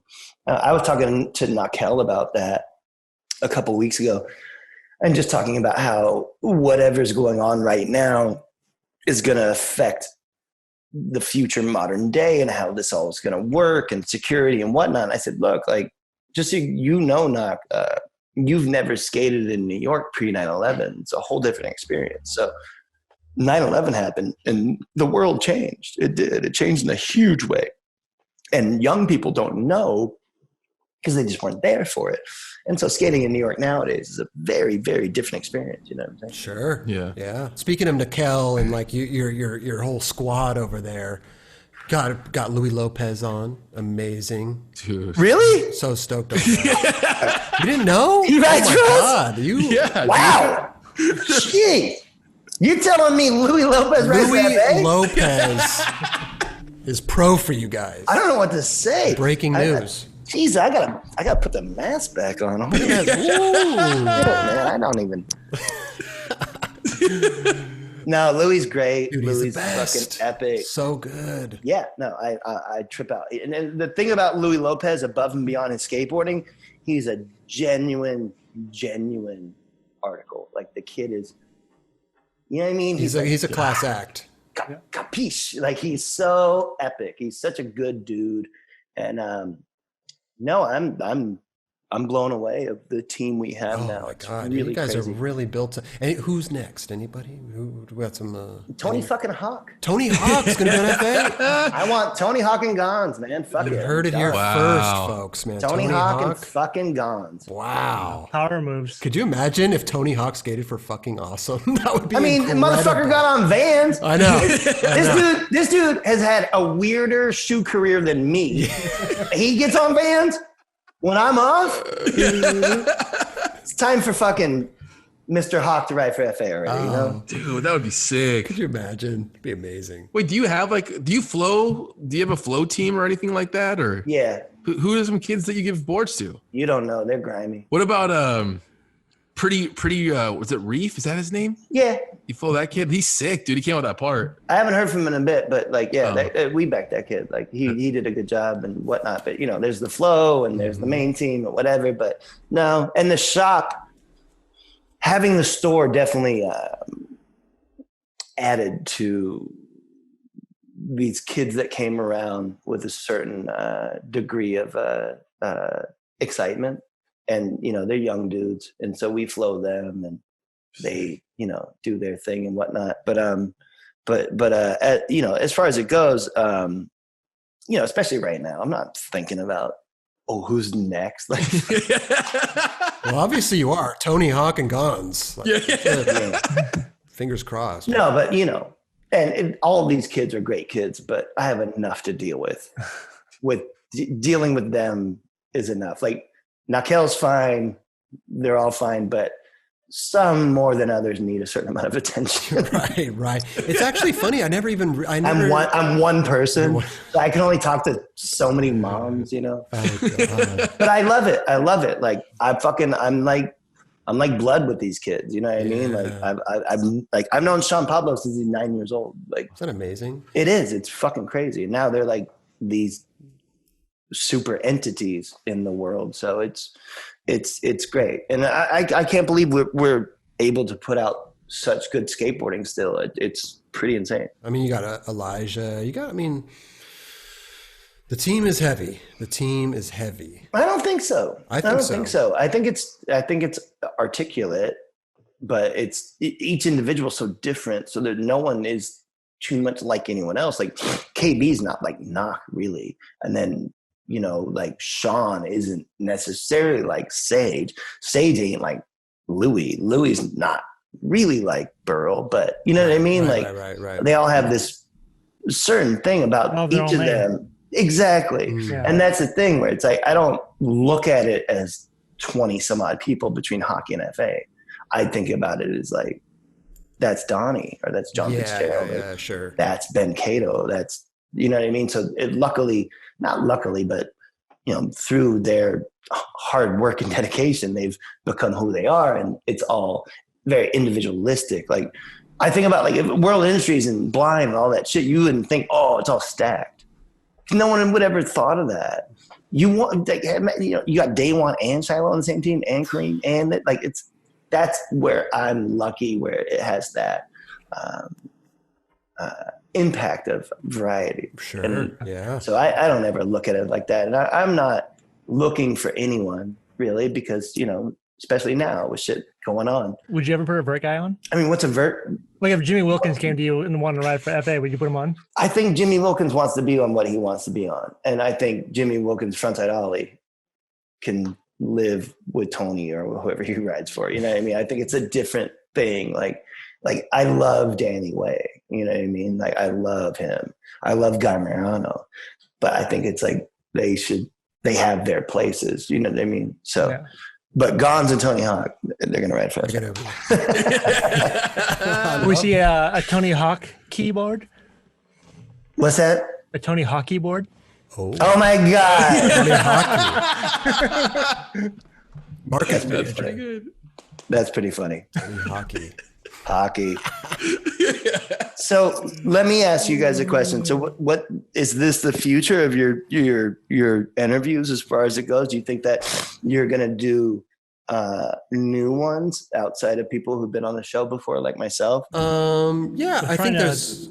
Go ahead, Raj. I was just gonna say we're just trying to fucking like get through this COVID bullshit and get back to our normal show at our house. Mm-hmm. But I think this Zoom thing will definitely be a tool we'll be using in the future for like. No, I think you guys are going to be doing this for a year. I'm sorry to say, it's not looking like it will. Like even watching your guys' experience show up until recently, I told my assistant, I was like, "Man, they're doing the nightclub experience still. They're all together and shit. That's crazy." Right. But you guys are all young people, whatever. But I don't think it's something to be looked at negatively at all. I think like you guys asking me like, you know, to do this, like Kelly calling me up and Chris, you know, being so nice to even bring the headphones, you know, you guys basically saying to me like, look, this would mean a lot to us, so please do it. So obviously I'm like, fuck yeah, all right, I'll do it.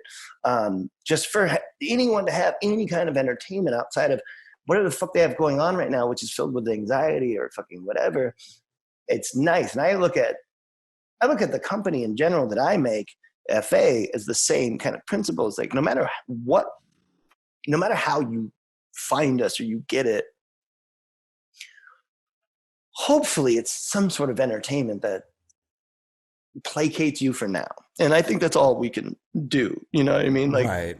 And it's not like we were just like, oh, we'll just switch to a video internet format. Like this is just the way it is. And everybody's Chris, doing this stuff. Not to cut you off, but have you seen how bad the Stern ones are? It's horrible. I mean, everybody's doing it. Thank you for saying that. No, but Stearns is so bad. Sterns are horrible. What's the difference between like what Stern's doing and like we're doing? You drove me headphones. You don't think Howard would drive you headphones? Watch his show. He does. I don't think he's using headphones. No, he uses little ones. He uses little. But anyways, it looks bad. It's he looks like he's in a bunker. He looks like he's in where a tanning bed would be. And just for the record, I fucking hate Howard Stern. I hate the man. Really? I fucking hate him. What? His favorite band's Twisted Sister? He has the worst music taste. He's a fucking asshole. I like the show. And I like the longevity of the audience and weird participation. Right. I don't like Howard Stern at all. That's interesting. He's always like, oh, whatever happened to bands like Ramones? It's like, you old bitch. Like, fucking at least adapt a little bit. Right. You know what I mean? But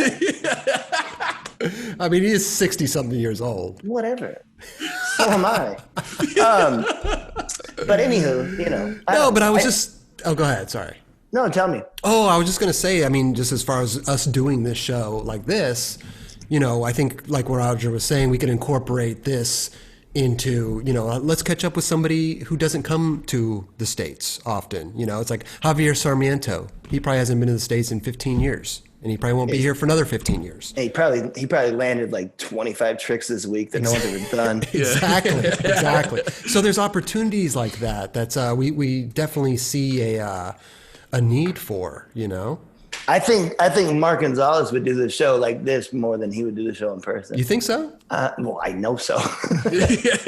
Mark is not doing your show in person. I tell you that for a fact. You don't think he'd come to the studio? And not to speak for Mark, I just know that motherfucker. Like, no, he might do something like this, but I think it would involve him doing jump rope or some sort of activity, not just talking. Right. And trust me, I would love to see Mark do He's probably one of the most requested for sure. And just so you guys know, like, there's people in the world that just don't want to do your show, and there's nothing that they have against you guys. Oh, we know. Elijah Burrell has told me he's been offered for the show a bunch of times, but he doesn't want to do it because he just doesn't want to talk on. Because like, and that's fine. But Chris, like when you finish doing the show, like my episode of your show, whatever, it's like, luckily, like this one wasn't so much like it, but it's like an hour and a half or 2 hours of me talking about myself. It's which you know what I mean? It's totally. So that's what like, people don't want to do. Yeah. And then there's Christian Asway.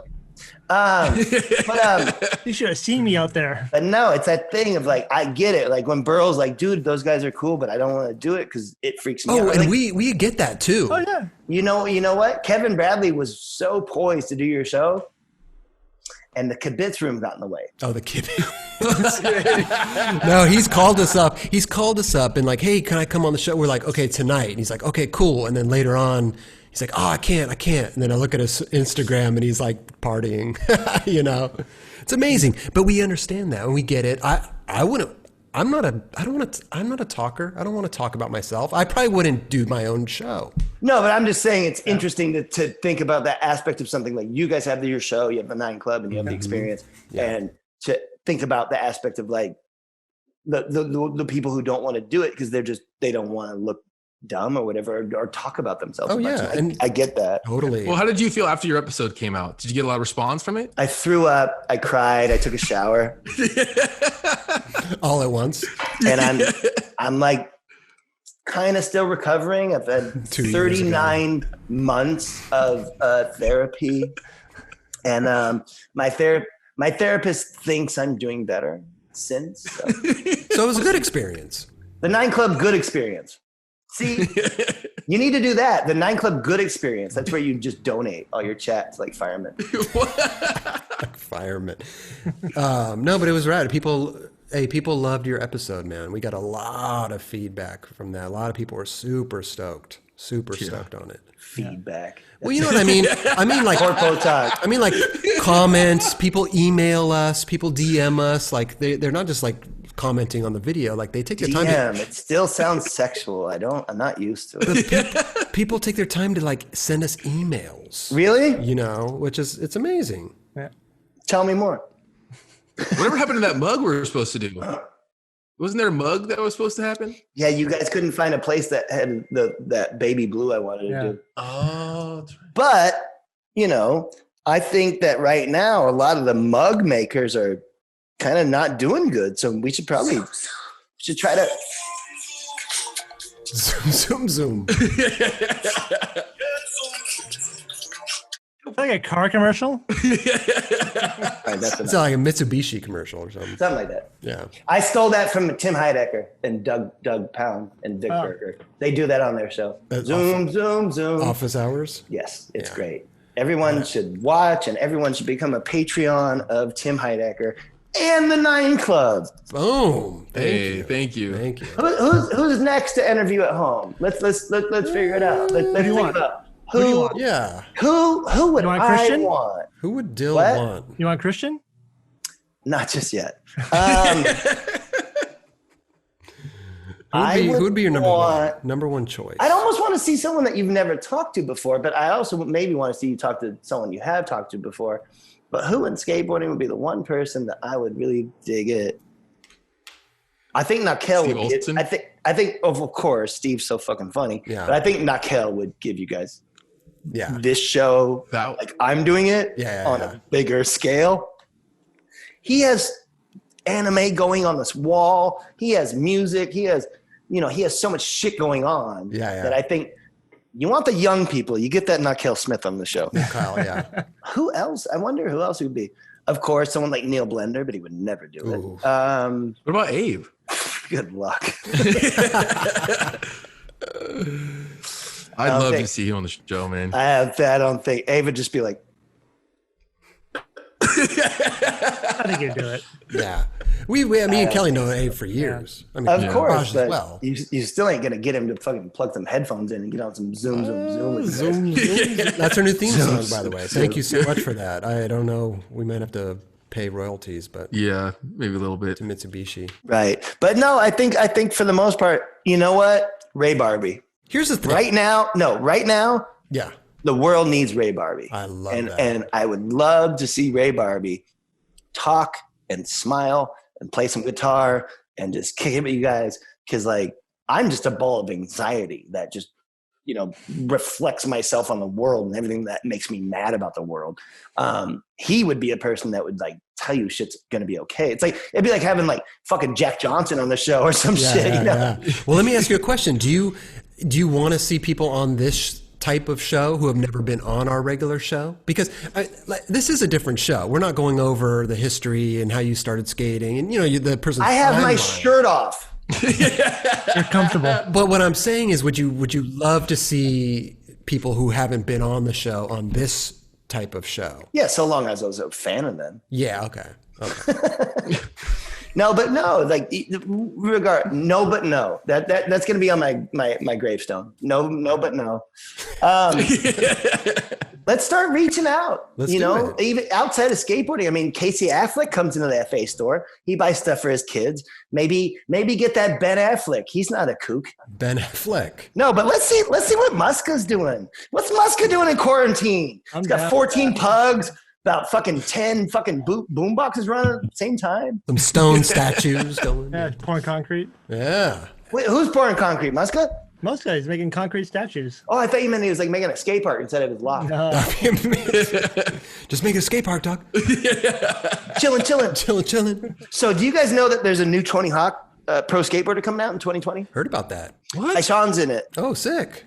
Yeah. Wow. So I made sure to add my board to the board you could pick because I wanted to be in that shit too somehow. And that was a vain ass move on my part, and I will admit it. So isn't it funny that Kelly's microphone looks like a Plan B logo? A little bit with the B. Yeah. Oh yeah. Weird. So anyways, I want to be in the Tony Hawk. I want to be in the Tony Hawk game. They didn't even ask me. Because they didn't do a 9 Club segment. I mean, that's part of your career.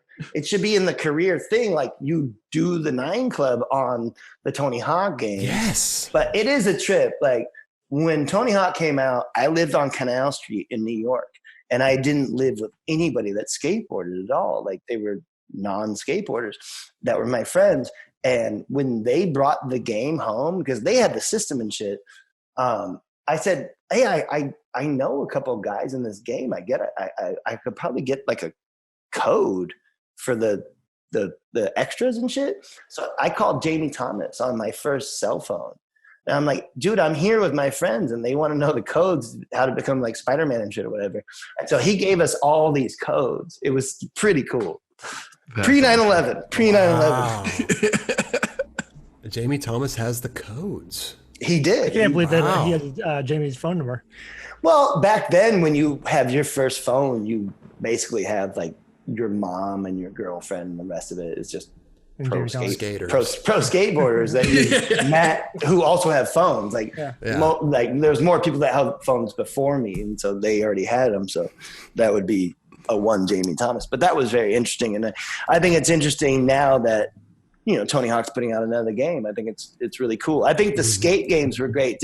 Let me tell you guys a story really quick, and let me also let you guys understand that, I know everything I've said tonight is gold and usable, but I get that you're going to edit this down, and I don't know how much I'm going to edit. Chris, I've lost no stamina. I'm still going. I got a call from the EA people about 10 months ago, and they said, "Hey, we want to talk about the skate game." And I said, "Oh, fine, that's fine." And they said, "Look, this woman's going to email you, and will you correspond with her?" And I said, "Yeah, totally fine." So this woman emailed me, and she said basically, "Hey, Jason, we want to do a mobile version of Skate 3. And I wrote back and I said, "What else? How much can I make?" She wrote back, "No, that's it." So I wrote back, "Look, no big deal. No one wants your stupid mobile version of Skate 3. Make Skate fucking 4 already. Because, just do it. Just make the game and just participate again. And you can't level it to the same numbers you get on other games. You do it for a cultural thing that pays you back later. And that's how corporations fucking can work if they play their cards right." And she wrote me back and basically said, "Well, no, we're not going to do that." So I wrote her back and I said, "Well, have a lot of luck on Need for Speed 29. And I won't be in your stupid mobile game." And I said, "If Atiba agrees, tell him I'm going to call him." Don't do it. Don't do it. Because I don't think it's right. I think it's fucking dumb. I think it's really fucking stupid. It's like, "Oh, we don't have the platform." Well, what? I just don't get it. You know what I mean? You don't need to be Need for Speed. You don't need to be fucking Madden. You could do it on a different level. And I think that the skate organization at EA has done themselves a big disservice by not actually trying. So no, I don't want to be on some mobile fucking gaming system. You know what I mean? I think it's great. What's the game that those kids do? Pokemon? No. Solitaire? No, but these headphones. How do you have things in your ears? God. Chris, again, thank you for being. Of course. You sound great, by the way. What's Skate XL, Skater XL? Oh, Skater XL. See, that's cool. It's like a new thing that they're doing. And those are all skaters doing it. And it's adaptation of another thing or another thing. I just think the fact that the people from EA trying to hornswoggle some small things kind of kooky. I saying. I didn't like it. Yeah. And they offered me $1 million. So I said no. They did not. No. No. I said I would love to. Yeah. Look out. Hey now. Me and Chris, we share our Stern references, and the rest of the world doesn't know. They don't know. Yeah. So do you think that the internet has had enough of talking to me and checking in, or what? Listen, we had Louis Barletta Never on. enough. We had you on. We could have you on every week. We could have a new segment here. How long did Barletta go? Just an hour and a half. I already beat him. You beat him. You're the longest so far. Yeah. Longest out of 2. Wait till we have Mike V back. I'm gonna have to put some lube in my ears. Lube your ears tonight. Yeah, I once again, I know I sound like an old fogey, but why you want things going in your head? You know what this is like? This is just the beginning. You know what this is like? It's like putting on glasses that show you a movie. That's what this feels like. Why would you do that? Why would you have that? That's so dumb to me. Yeah, that seems like I don't want to watch something close to my face. Yeah, and I don't want to watch something where I'm getting sad. Well, what else? What do you got? I was gonna say, what do you want to leave us with? Do you have another epic story like the car crash one or the acid? Give us something good, man. Do you have a photosynthesis story? Okay. Something weird that happened back then? I tell you what, not photosynthesis, but one time I watched Heath Kirchart try a trick for so long that I never watched a human put themselves through that kind of battery. I watched Heath try a trick. It was a long frontside boardside with a kink, I think. where he did front board big spin out in North Carolina. He tried the trick for so long that he ran out of water, and then they ran out of gas, and then they went and got gas and came back and for the generator, and then he ran out of water again. I'm talking, it's like 5 fucking hours that he tried this trick. And at one point he landed on his back primo on his board, and he got up and he punched a light at like an office center, and it broke the light off. And I was like, man, that's Heath Kirchard. Yes. And I'm not shitting you. When he came back to the van, he was laughing and crying at the same time, rolling on his board, basically on his stomach. And watching someone like go to the outer limits was phenomenal. Like me and Abe were in the van, like cold and shit. And we were like, man, we're pussies. Like, holy shit. Like, this dude is still going, like losing his mind. That was phenomenal. That was probably minefield period. Yeah. And he got the trick. I don't think so. Oh, he didn't? I don't think he did. He might have, because it's Heath, I don't know. But no, as far as photosynthesis goes, I just got to say, like, man, that time period of being in New York City from 1998 to like when photo came out and then 9/11 happening and all that shit. But like, man, photosynthesis is such a nice look into what New York was. You know what I mean? Like, New York was such a fucking untapped skate capital at the time. Like, I remember a time period where the only 2 pros living in New York were me and Todd Jordan and Harold. Harold. Yeah, sure. Yeah. It was like the 3 of us at one point. Because ain't no Rodney Torres wasn't pro, no Papalardo was pro, no Winning was pro. You know what I mean? It was like just, and I was only like 22 or some shit like that. But that was a trip. That was a real trip to like that, recognizing that for the time period. Wow.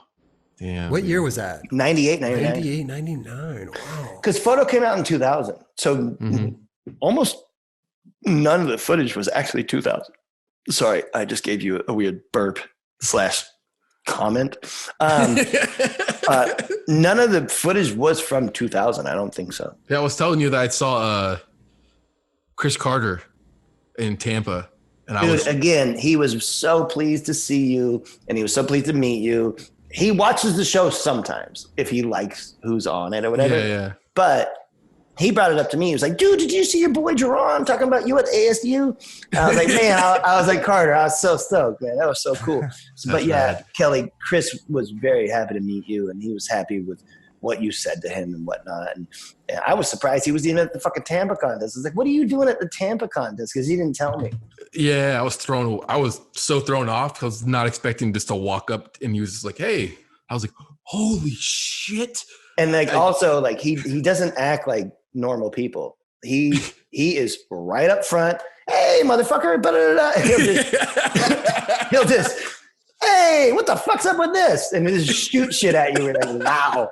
And I learned a lot from that man. And I'm sure he'll be watching right now. And like, he'll be stoked. But thank you, Carter, for everything you ever did for me. I appreciate it. The man is basically a relative to me. You know what I mean? Like, he's kind of taking the place of like an uncle or whatever. But yeah, Kelly, he was very happy to see you. Be really sick to have him on the show and just. Yeah. He talked about it. Yeah, he talked about it with me, and he's like, "I think I'm too raw for those motherfuckers." We need that, dude. I think he said it just like that. I think he said, "I'm a bit too raw for them motherfuckers. I don't think they'll understand." I said, "Man, we had Grasso on. Come on." Right. And again, Jeff Grasso, holy shit!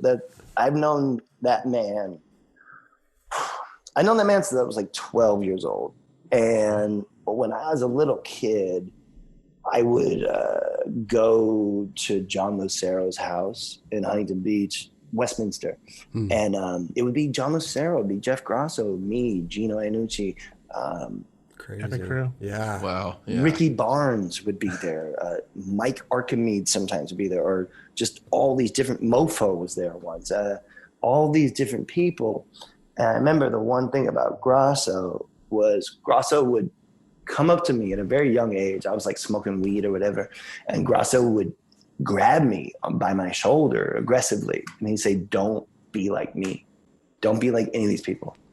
And, the whole thing with Grasso with me, I had a whole relationship with this man of arguing at points and us not getting along or us getting along or whatever. Cause like, you gotta know, I was an annoying kid, you know what I mean? So you're a younger version of him. So I gotta say, man, it really tripped me out to get that information. And I'm just so glad that through all the years that, I mean, even up until like 4 years ago, I was on the phone with him like, what the fuck? Why would you say that? Why, like, are you out of your gourd? Like, I would get in huge arguments with him. But at the same time, like, he loved me and Abe, and he told us that he loved us. And it hurt. It hurt, and it freaked me out. Because I knew that, I knew I would see these guys older, but not like this. You know what I mean? Like, sure. But, through this, I wrote John Lucero a letter, and I took a picture of it. I sent it to him. Because, like, dude, when I was a young kid, like, my sister's friends would talk about them, and I had their pictures on my wall. And then all of a sudden, I'm in their house. It's crazy. So I wrote John a little letter. Amazing.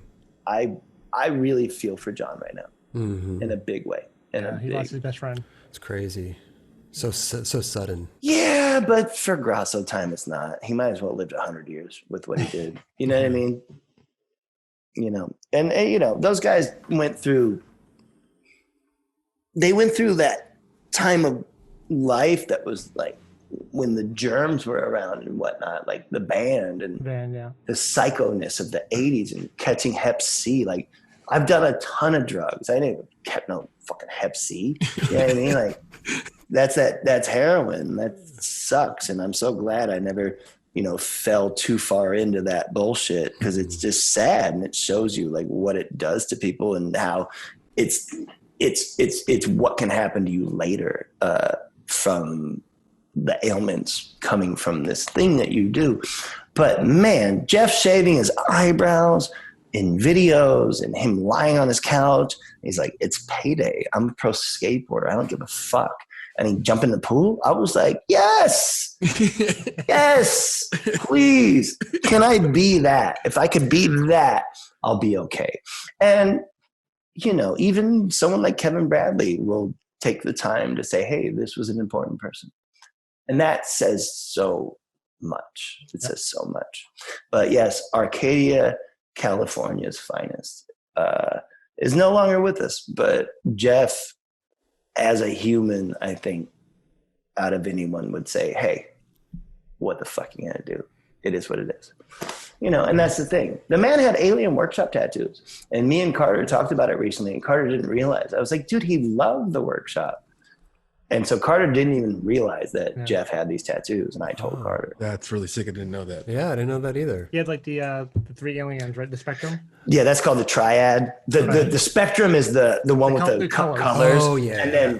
And then just for technical alien talk, when it's them three together by themselves, triad. And he might have had a Believe tattoo. Really? I can't remember. Oh, what? But he had 2 workshop tattoos, and he had a Bukowski portrait on his forearm or whatnot. But I would ask you something too. What is it like looking at Alien Workshop still around? What is it like for you seeing that it's still around? I want to address the audience real quick, Kelly, because that's a good question. But I'm still on this thing with these guys right now because I don't have anything to fucking do. So I'm not, I'm not fucking just sitting here trying to fucking, wax poetic over my history. Like, I like what these guys are saying, so I'm still here. I'm gonna have to run and get some Vaseline for my beard. The earbuds will slip out. Ew, that's gross and sexual. So Kelly, what'd you say? No, it seemed like Alien Workshop still around, it like went away and then came back. And then what is it like? I always want to know what it was like. It's like for you to see that going. Because that you and Abe are like such a huge part of that. And the fact that it's still going, but you're not there is like a crazy thing almost. I'm not going to hold it against anybody if they could keep their band together. You know what I mean? Make different music. Yeah, it's fine. It's they have the title. I don't think they're making the same music, and that's fine. But they're making music that somebody likes, And that's fine. I'm not saying I don't like it. I'm saying I just come from a different ilk or a different time period of it. Not to sound like Rodney. Well, check it out, guys. The thing is, if you add the conundrum of the time period to the effect, to the solid, then there won't be any time period for you to actually reflect on, right? Right? Because if you see the period through the conundrum, who are you to object to the reality of what one's own is? Right? I feel like that's a real conversation you had. I'm just missing my gold tooth. But no, that's the best answer I could imagine. Thank you. Yeah. But no, I ain't got nothing against it whatsoever. I mean, that kid, the Nguyen kid's good. Mm-hmm. Obviously, Frankie Spears is good, and I've watched everything they put out. Mike Hill is no longer a part of it. Mike Hill, and I don't think he minds me talking about him, and I would never imagine that in the past I would be able to talk to you guys thinking that Mike wouldn't care about me talking about him. But I have to say that Mike Hill, he quit smoking and he became a long distance runner. Wow. And it's been pretty influential on me, and I'd like to follow the same trajectory after you guys watch me smoke cigarettes this whole time on this thing. But Mike's a little bit older than me, and I had a huge he had a huge influence on me, and as far as what I do now and how I make skateboards, and how Mike was so authentic about everything he did, to a fault at times.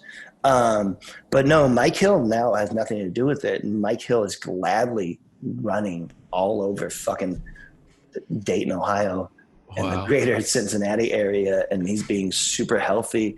And I just never thought I would see the day that I would be texting with Mike about his long runs and shit. And so it's very inspirational on a whole different level, with Mike being, and I actually was talking to Mike the other day over text, and I said, hey, I have to thank you for kind of preparing me for all this shit that's going on now. Because a lot of your graphics all through my childhood was, hey, something's going to hit big because we're not doing this right.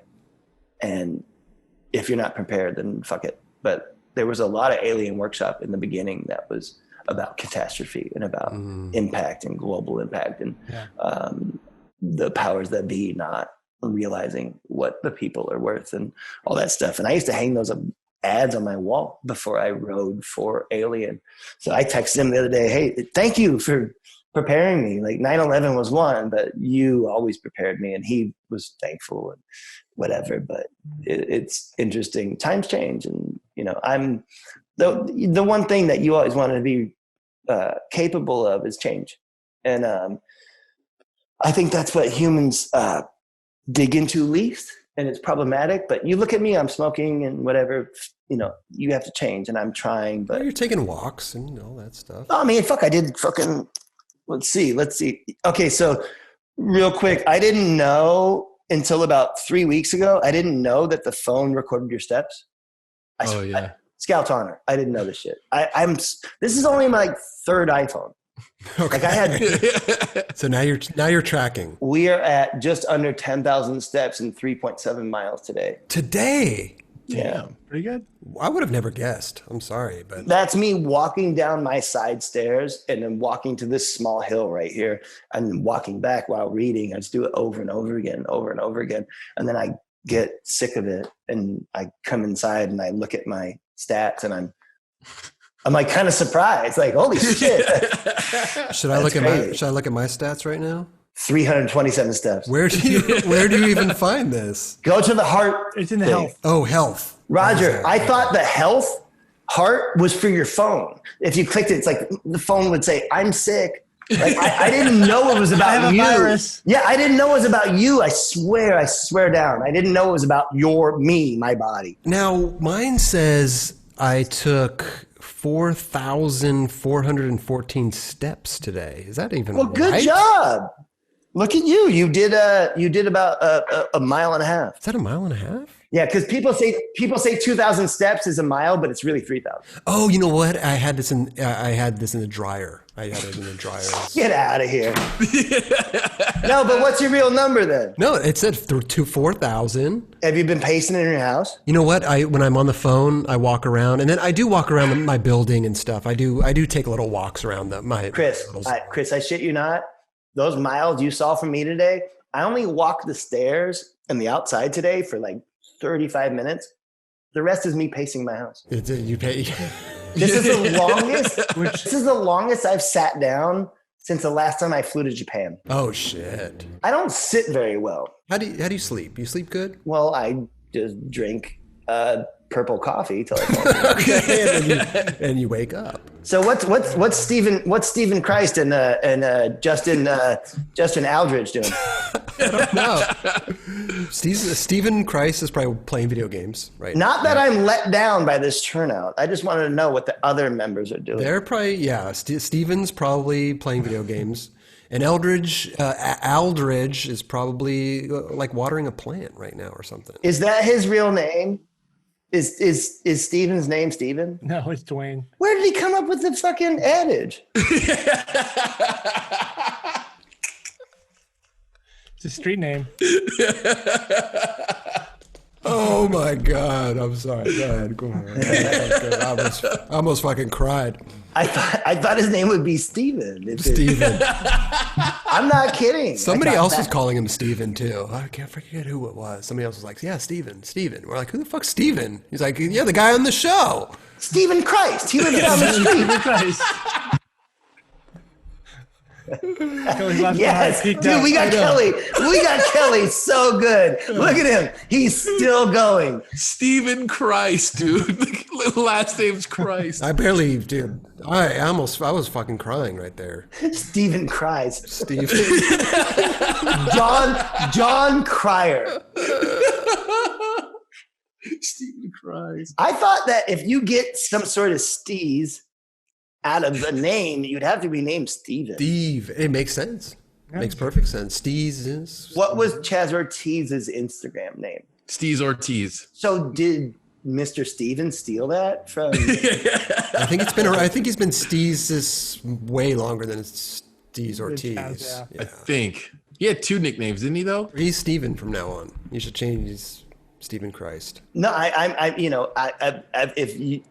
wouldn't pick to be called Dill, per se. Oh, but it's your name. It's not a nickname. I didn't come up with this shit. What about Pickle? It's your last name, though. Well, regardless, I'm called Dill all the time, but I'm not, you know what I mean? Like, that's a weird name. You prefer Jason? No, I don't give a fuck anymore. It doesn't matter because I've been called Dill for so fucking long. My mom calls me Dill. Like, that's amazing. Like, no. Sorry. My mom calls me Jason and girlfriends call me Jason and whatnot. Yeah.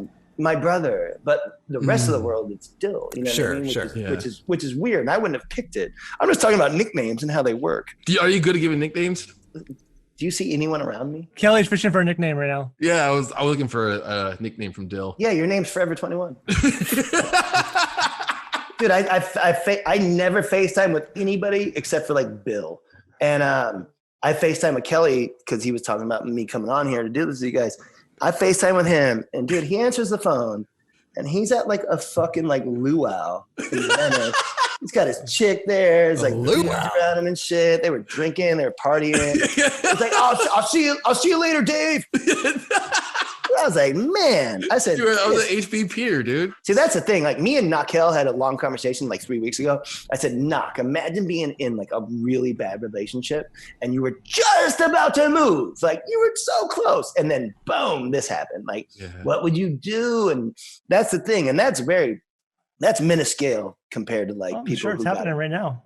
Oh, you know it. Yeah. You know it. I mean, there's so many divorces after this. I wonder how many kids and divorces will happen after this. I wonder. Yeah, interesting. The kids, yeah. But once again, back to what we were talking about. The very top of this whole thing is, you know, I'd gladly give my life up, my company, everything. I mean, what's living another fucking 20 years? What's living another 30 years? Like, I've got to do so much shit. I really think that what we're doing right now is a version of what might happen in the future if it gets too hot on Earth. And I remember being at Adidas in a meeting, and I said, hey, we should make clothes for when it's too hot outside. And everyone looked at me like I was fucking insane. And again, boats get the gear to us and the shipping and all that stuff. And there's a whole industry and all that stuff. I get it. Again, though, if I go away, my company goes away, everything, and my niece can have kids,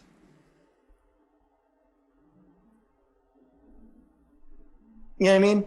I will eat the first fentanyl lollipop to let that happen. You know what I mean? Jesus. I mean it. I mean it in a big way. I really do. Because I really think that we have the opportunity right now to look and see, like, holy shit, it means something if you can see the Himalayan mountains from New Delhi now, and you couldn't see them 30 years ago. Wow. It means something. It means something. But on the other hand, since I was born, half of all species have died. Forever. Extinct. Mm-hmm. Yeah. And I don't want to give away my age. I'm 85 and a half. You're great. But I'm saying, guys, what I'm saying is this. I ain't no motherfucking scientist, but if you can't breathe outside and it's too hot, then how convenient was all those planes? And how convenient was all that Amazon? And how convenient was all that shipping? And how convenient was it for us to fucking basically rape the rainforest? You know what I mean? So we'll see. And another thing too, me being my age, sometimes in my head at night, I'm like, get to live 20 more years, kind of comfortable. Fuck it. And that's so lame. That's so, right? That's so lame. It's so lame.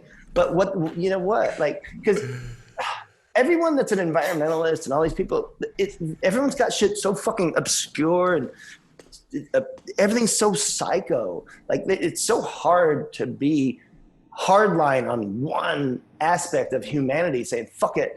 Like, even veganism, I feel like we've moved into a vegan territory that's like kind of vegan fast food in a way. You know what I mean? I think that's going to be a thing in the future, which is vegan fast food.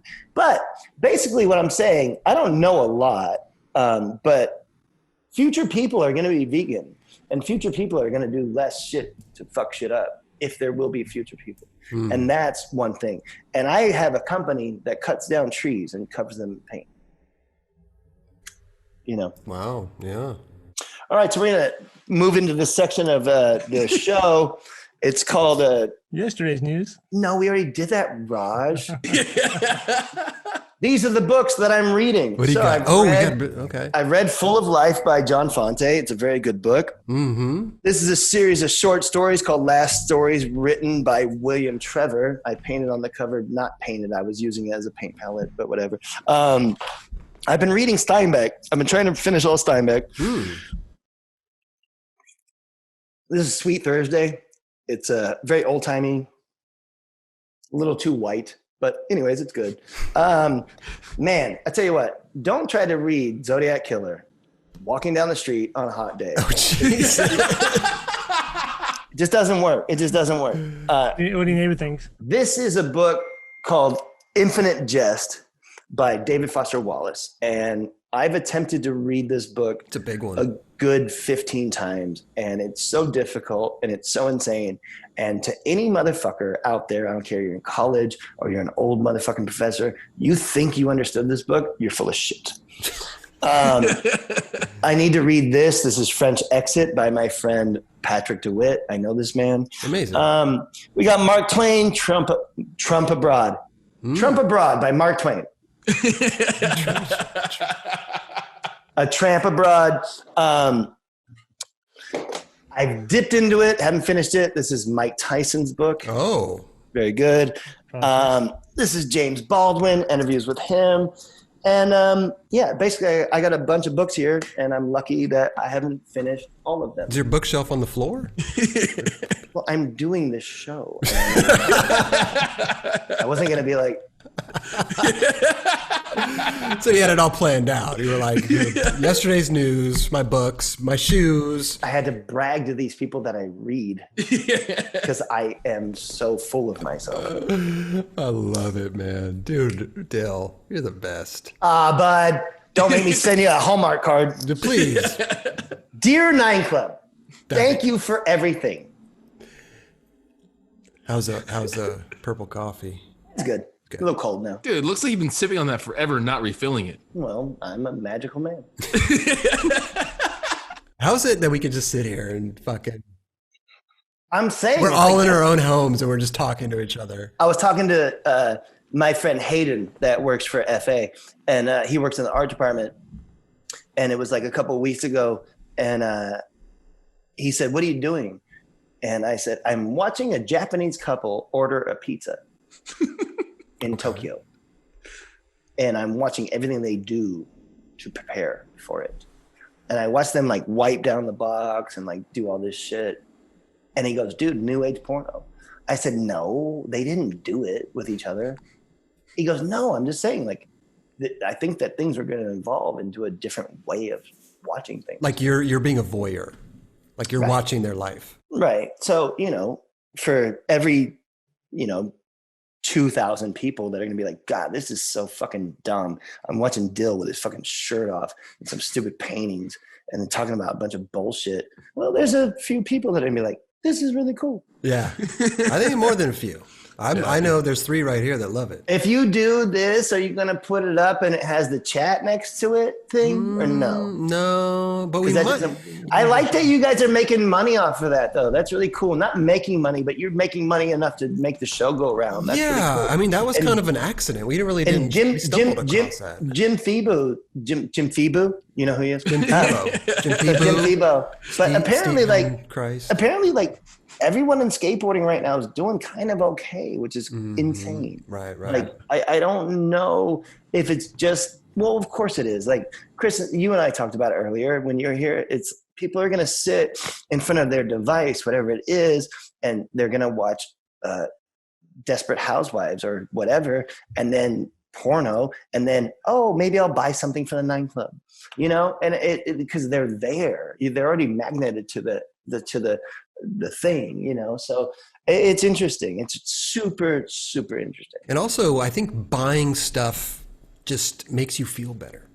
When I go buy stuff, I feel good, People buy stuff I don't buy shit but groceries for my family. And how do you feel, though? Well, I've been getting free clothes forever, so I don't, you know what I mean? Like, I haven't bought something besides sunglasses in years. I don't know. I just think it releases. I think buying stuff. Right. No. I think you're onto something. I think that's that thing. There's a certain level of serotonin that's released in each click. And you want to feel normal. You want to receive that package. You want to receive the goods that you bought. Well, now my headphones are on the floor. I have to probably go wash them off with bleach. I can't hear you. Okay, Wrong hole. Oh, this has been amazing, Dill. Like I said, it's so fucking rad that we get to sit here in our own homes and just talk. Hang out with Dill. Yeah, hang out with Dill. Well, hey, I had a lot of pressure on me because Chris Roberts drove all the way from Venice, California to Pasadena. So that's dedication. Sure, I gave you guys my all. Well, I wanted you to sound the best you could, Using the computer speakers just wasn't going to cut it. Hey, don't we all want me to sound the best I can? I want you to sound really good. But usually I sound like a fucking moron. So thank you. I appreciate it. No, I think this is better than the ASU speech. I don't. Wow. Thank you. I'm glad to see that Raj is talking to us from the early slap warehouse. Hey, what year you got there, Raj? About 1995? Yep. Sending out some Slap Pal shirts. By the way, Slap, and go fuck yourself. Bunch of fucking weirdos, man. Holy shit.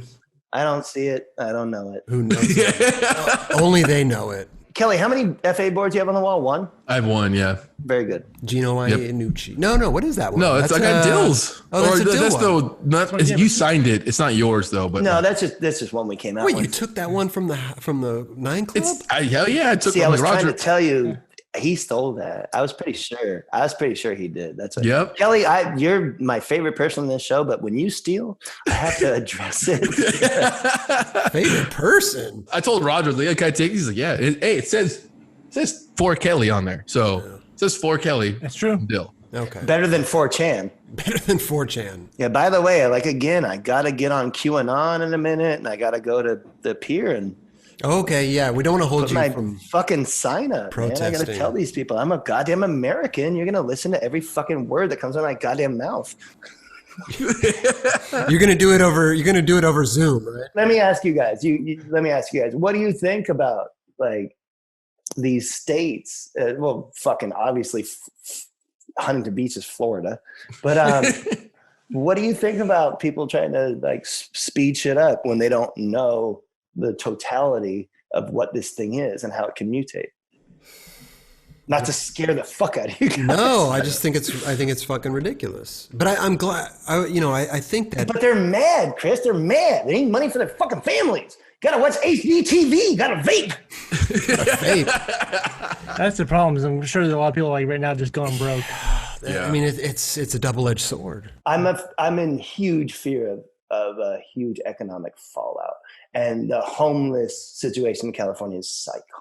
Oh, dude, it's getting worse and worse every day here. It's a shame. It's really sad. You guys have, like, the FA art department is butted up against Skid Row, and so we've been seeing, a lot of things in the past few months, and it's fucking sad. It's really crazy. And I've never been in the position where I've kind of understood someone's social angst, but at the same time, it's like, I saw 9/11 with my own fucking eyes.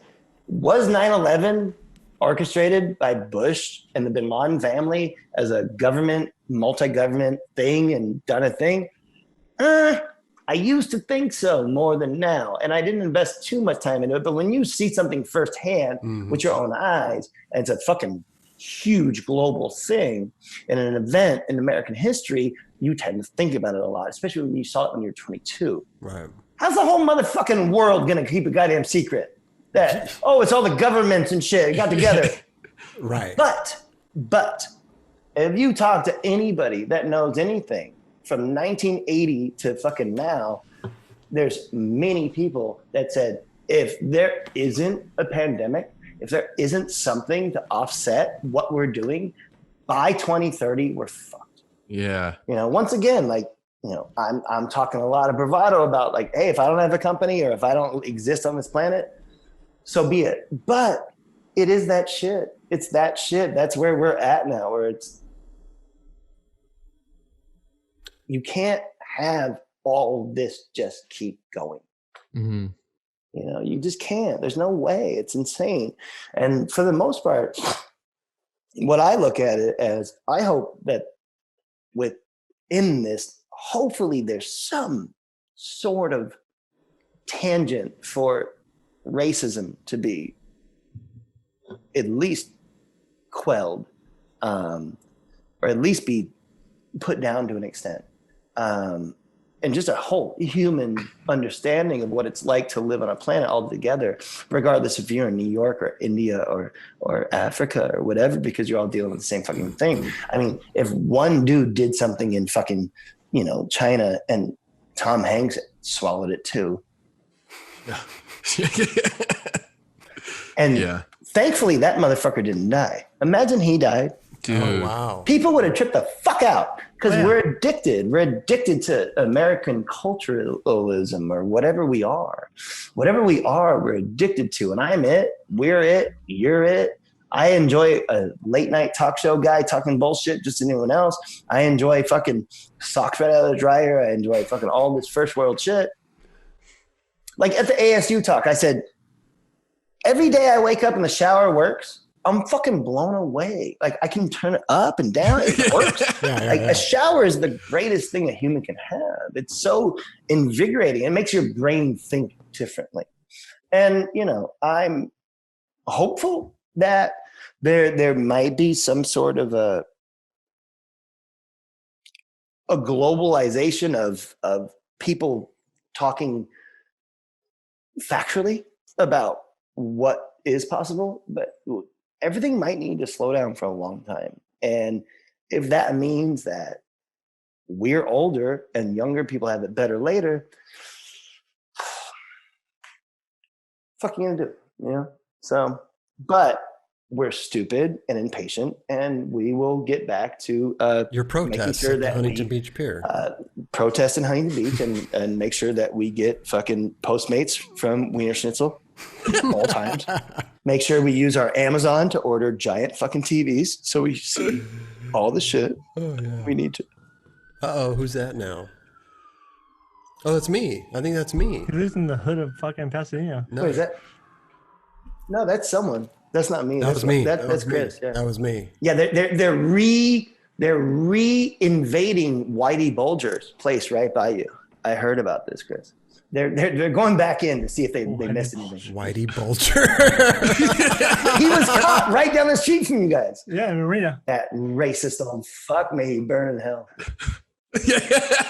Whitey Bulger. That movie's good. I thought Johnny Depp did a good job playing him in that movie. I never saw it. I need to see it. It's a good film.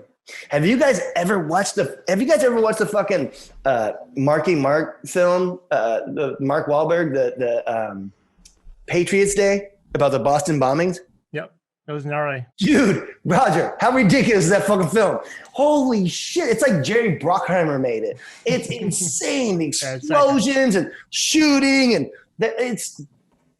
that fucking film is goddamn incredible. Anyone out there watch fucking Patriots Day, man. That film is fucking insane. I'm writing it down. I'll watch that tonight. It'll 2 hours fly right the fuck by. Well, we've learned a lot today, Dill. We've learned a lot. I highly doubt that, but thank you. I'm watching Patriots Day. And got a new podcast, Office Hours. Office Hours, Tim Heidecker, Doug Pound, Vic Berger. Coming every Thursday at 10 a.m. See, look, I'm like a VJ for them now. You're at Nashville, dude. You need your own podcast. No, I secretly just want to be on their show somehow. That's why I'm like putting it out there. That would be awesome. I think you guys get more numbers than they get. We're huge. Soundbite. No, seriously, Dill. Thank you so much, dude. No problem. Thank you for amazing. Thank you for evaporating fucking 2 hours of my time. Of course. 2.5 hours, by the way. Well, you better edit this shit. I'd rather sound somewhat intelligent than sound mostly insane. Hey, enjoy those headphones, man. Use them whatever you want to use them for. Yeah, do you have an address for me to send these? No, you keep them. To the manufacturer, because I'm going to complain about their actual design. You should send them back with just Vaseline all over them.